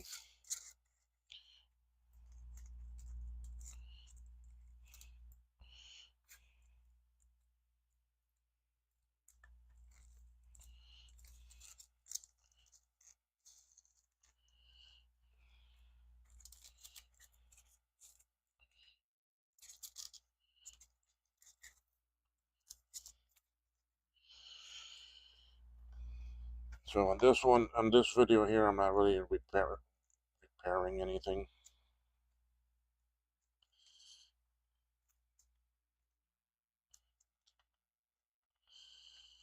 Um, our SE and SE30 compact boards are doing very well. Those are selling out like crazy.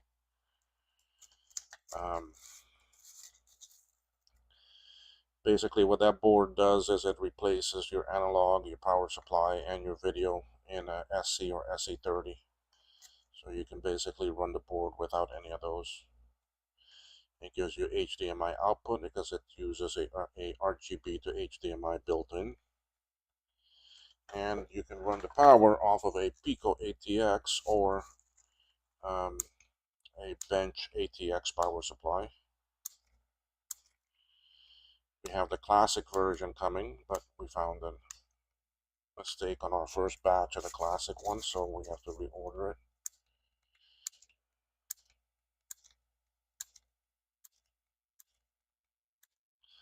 Classic is a very strange machine. Building this, we found out some very finicky things about the Classic. I also have a Q700. Is there any benefits except this? Right now, no, there isn't really too much on there. Well, let's say it this way: with a ROM, like oh, another one of them popped off. With a ROM, if you load up that Quadra 700 with memory, it will bypass the memory test. So you don't have to sit there and wait for it to test all that memory. Um, Now the thing that we're hoping for with these ROMs is that other people would actually start modifying ROM and so forth, but that's not happening. And Joachim, who is the one behind all the ROM hacking and making these available, his work and life has got him very busy. Even now, I mean, he lives in Sweden, but right now he's in actually China for actually work again. And he goes to China like once or twice a year.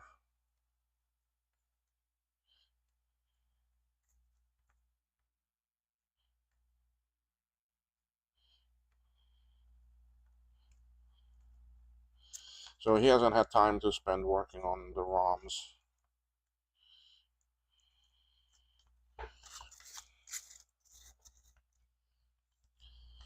But he's been doing quite a bit of stuff with the Macintosh set-top box.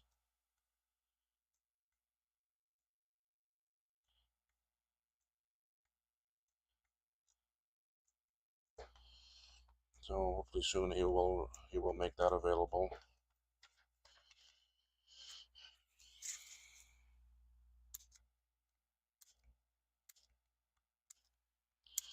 So having the ROM disk is kind of nice. It is nice for someone that does a lot of actually repairs to be able to just pop a ROM in there and you have a boot image that you can boot to, and you can run a lot of your, you put your software on there that you need for your testing.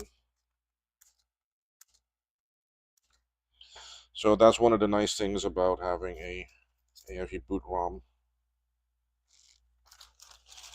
Is it 4:10? Okay, I'm doing okay on time. I want to get this actually stripped done.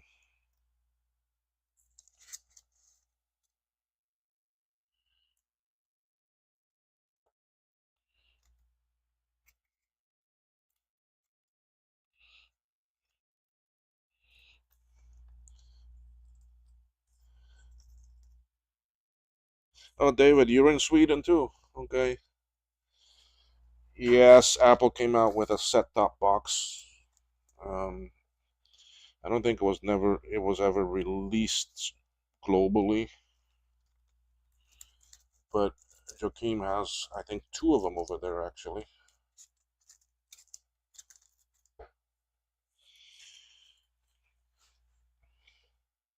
So now you're not the one that bought some things from me recently that I just shipped today, are you? No, because the name is not the same. Unless you go by a different name in actually YouTube.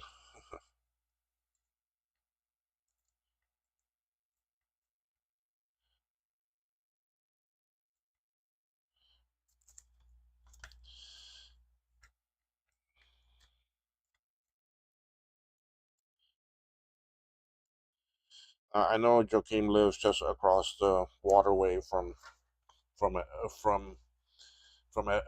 from actually Denmark. So he's just he's on that southeast southwestern side.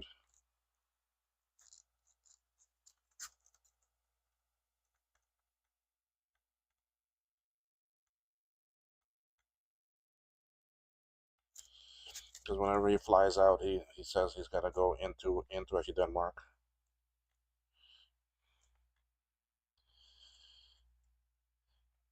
Interesting, you say you're in Sweden too, because actually I am Dutch, but I'm not from actually Netherlands itself. I never really lived there.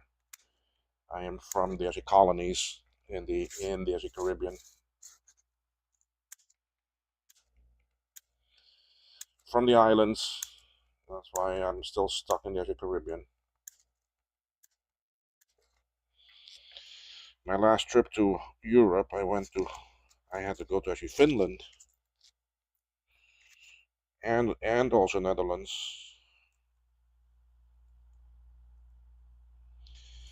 I had to go to Finland to go to actually Konecranes.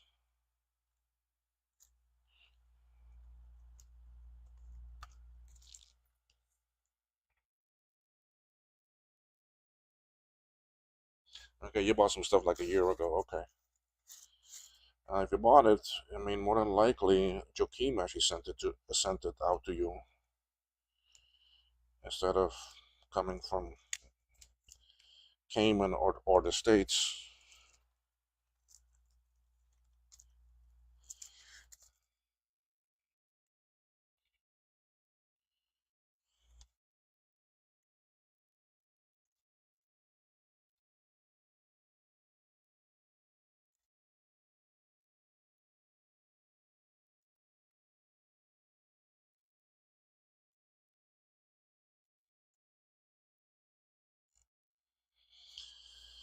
So Finland was neat. I mean, I was so lost on time because 12 o'clock at night, the actually sun was still up. Um, it got a little bit darker, but not totally. But come 3:30, 4 o'clock in the morning, it's back up again. It really threw me for a loop.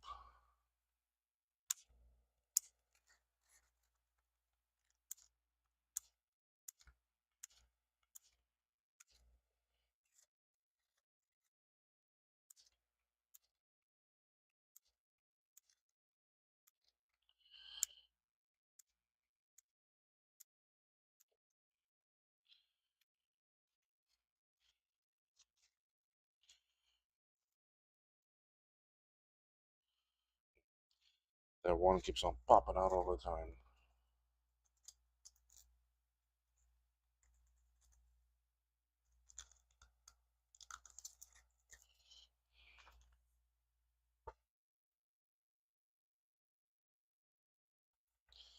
Yeah, he has like one or two of them that he's trying to work on. I mean, it's the same as that. The board is identical to like an LC, but it's got like a special ROM and special other video controller on it, and he's working on getting that operational and to be able to.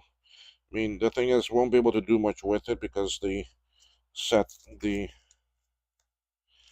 the actual service that you need for the set-top box to work is no longer out there because all the data flew in across the cable modem, across the cable TV system.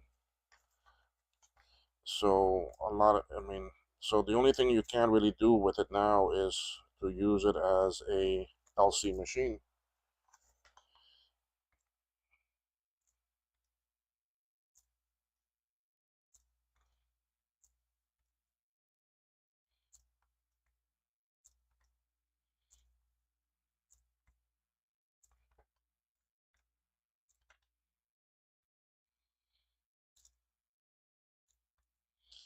So truly, there's not too much you can do with them.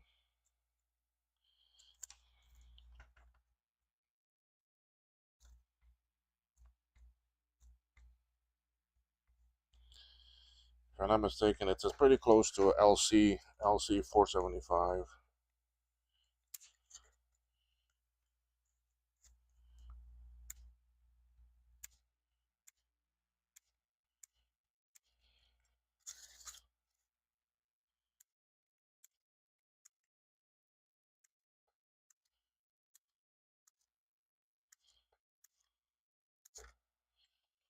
All right, last one.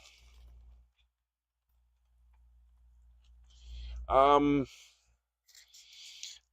it boots from internal from the ROM, but you can, but it needs a server for services.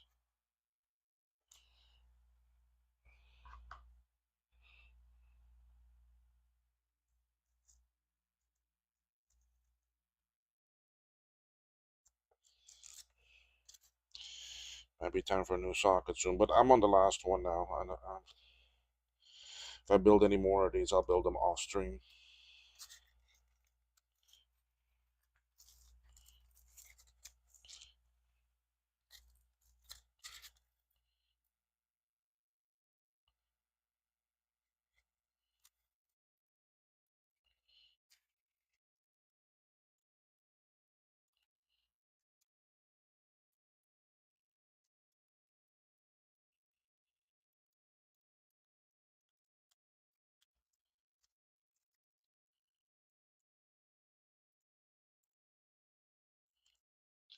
All right, last one that I'm soldering. Can you see? Yeah, you can see. You're good enough there.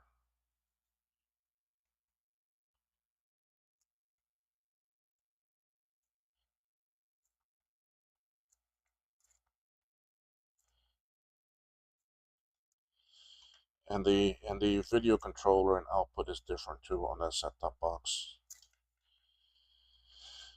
But he's getting pretty close to it. Um,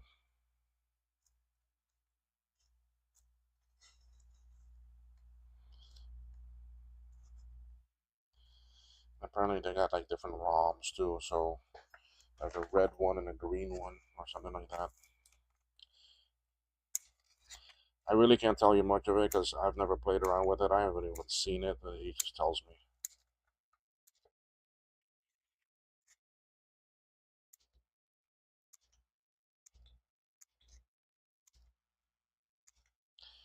But now he tells me too that the vintage community in Sweden for Macintosh is not that big.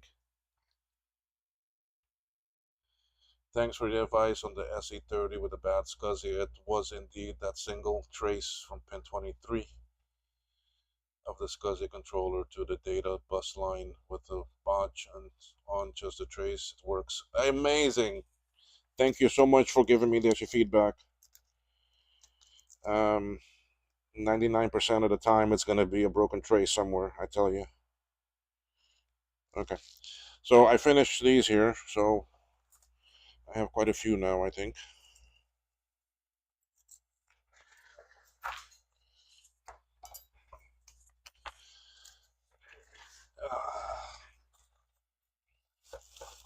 So yeah, you see, like I have a whole slew more of these boards here that I can make.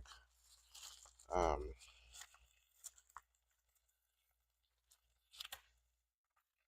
I mean, I got two there, three,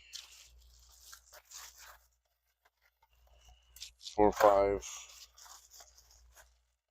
six, seven, and so 24 times seven. That's how many more I can make. All right, and then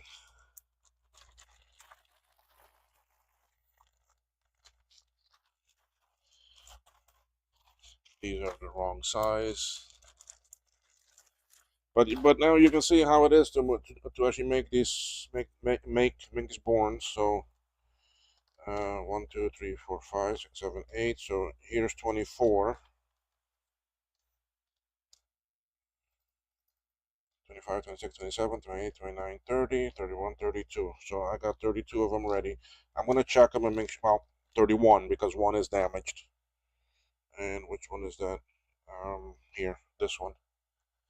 So one is damaged. Al, Kramer, EC Kramer, I'm very glad that you got that fixed. It's a lot of these machines is just a matter of, a lot of these machines are just a matter of sitting down and just checking your traces and pinning and pinouts.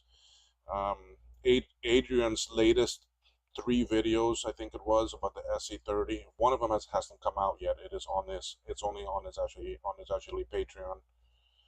Um, Amazing information. I mean, it's opened my eyes, and believe me, I've done a lot of SC30 repairs.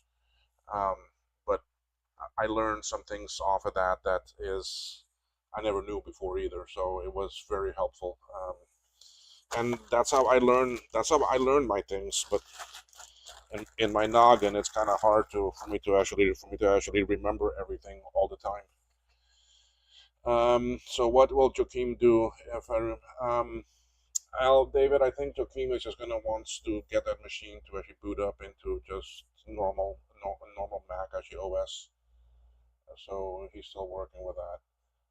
Because then it gives life to those machines that you can convert those to just work like a normal computer. So that's what he wants to do with it.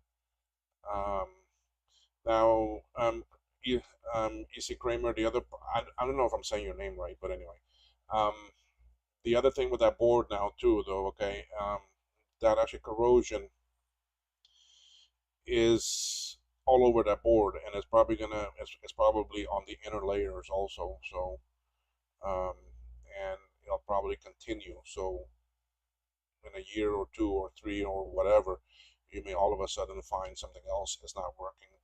That another tray somewhere else is actually corroded and broken. Um, that's one of the drawbacks with these boards. That once it starts with that, it's going to continue. There's no way that we can prevent that entire corrosion to actually end. You could end up having something again later on down the line. Um, but yes, I am very glad that it was found and that trace can probably be fixed if you remove the chip, and because that I think that pin. Hold on here. You said it um, pin FE21 on the SCSI chip. All right, this is SCSI. So one is here. Okay, so this is 6, 7. This is 17. This is 18, 19, 20, 21. So more than likely it is under the board, and we can find that out. Let me.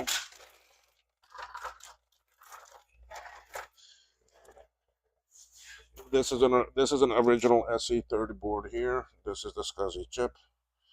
So if we count, let's see, 1, 2, 3, 4, 5, 6, 7, 8, 9, 10, 11, 12, 13, 14, 15, 16, 17, 18, 19, 20, 21. You see, 21 comes from under the board. Well, it comes from actually under the chip. Oh, shoot, hold on. Okay, so it's actually right there. And I guarantee you that runs straight across to right here.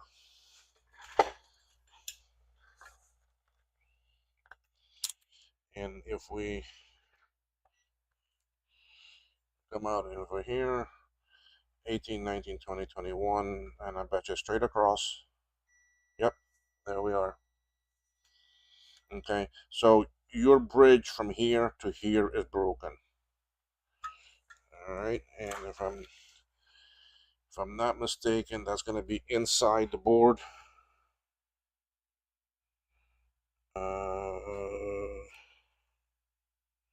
Yep, that's on one of the inner layers, so you will never find that on there, but I guarantee you where it's probably broken is right there. Okay, because that's where they break most of the time.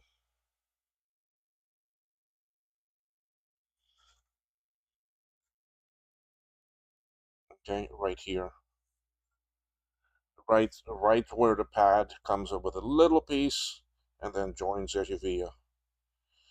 Okay, because this runs inside it runs inside one of the inner layers. But you can just botch it. Like I said, just botch it from here to here with a little piece of wire right in there on top, and you're done. That's it. You don't need nothing. You don't need more than that. I had a friend that does board rework professionally, remove the SCSI chip and clean under it. It should be much cleaner. Okay. He ran the botch from the via under the chip to the via. Yes, that's something you can do also. You can run it on the underside, and if we look for that,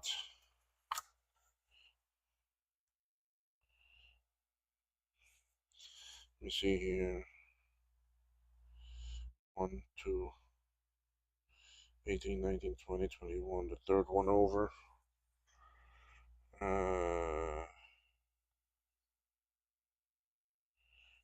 Okay, more than likely it is this one right here.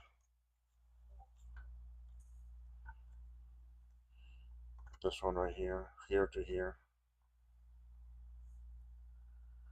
That was it. So more than likely that's what he did then. So it's a very easy fix. It's not a not a difficult, but I am very glad that you found it. There was some corrosion on the inside of the via, so I'll keep an eye out for anything else that stops working. But for now, it seems solid. Yeah, it will be solid for a long time and maybe solid forever. We ran a botch from the via under the chip to the via on the corner of C9 on the underside of the board. Yeah, you could have tapped that from actually various places, but your actually break was only from that one via to the chip, so it was a very short run. So because that pin went to all the other chips, it was only the SCSI that actually did not have it. Okay, so basically you knew then that somewhere going to that SCSI is where it was missing. So anyway, folks, I do need to run. It's already 5:29. If you can, like actually the video for me. Help me grow a little bit. Let others know. Try to get them to actually sub for me. If you're not subbed already, please actually do so. I like to get to 1,000. I'm at 691 last I checked. So 309 I need. But anyway, thank you, folks. Y'all have a good evening wherever you are in the world, or morning or day. I'll go see my mom for a little bit, come back, have some dinner, and then I will build those actually RTC chips. I may actually stream it. I don't know. But I got these done, which is something that I needed to do because I need to ship 5 of them out to someone. So anyway, folks, where's my mouse? Here it is. Thank you, and we'll see you probably tomorrow. Alrighty, bye-bye.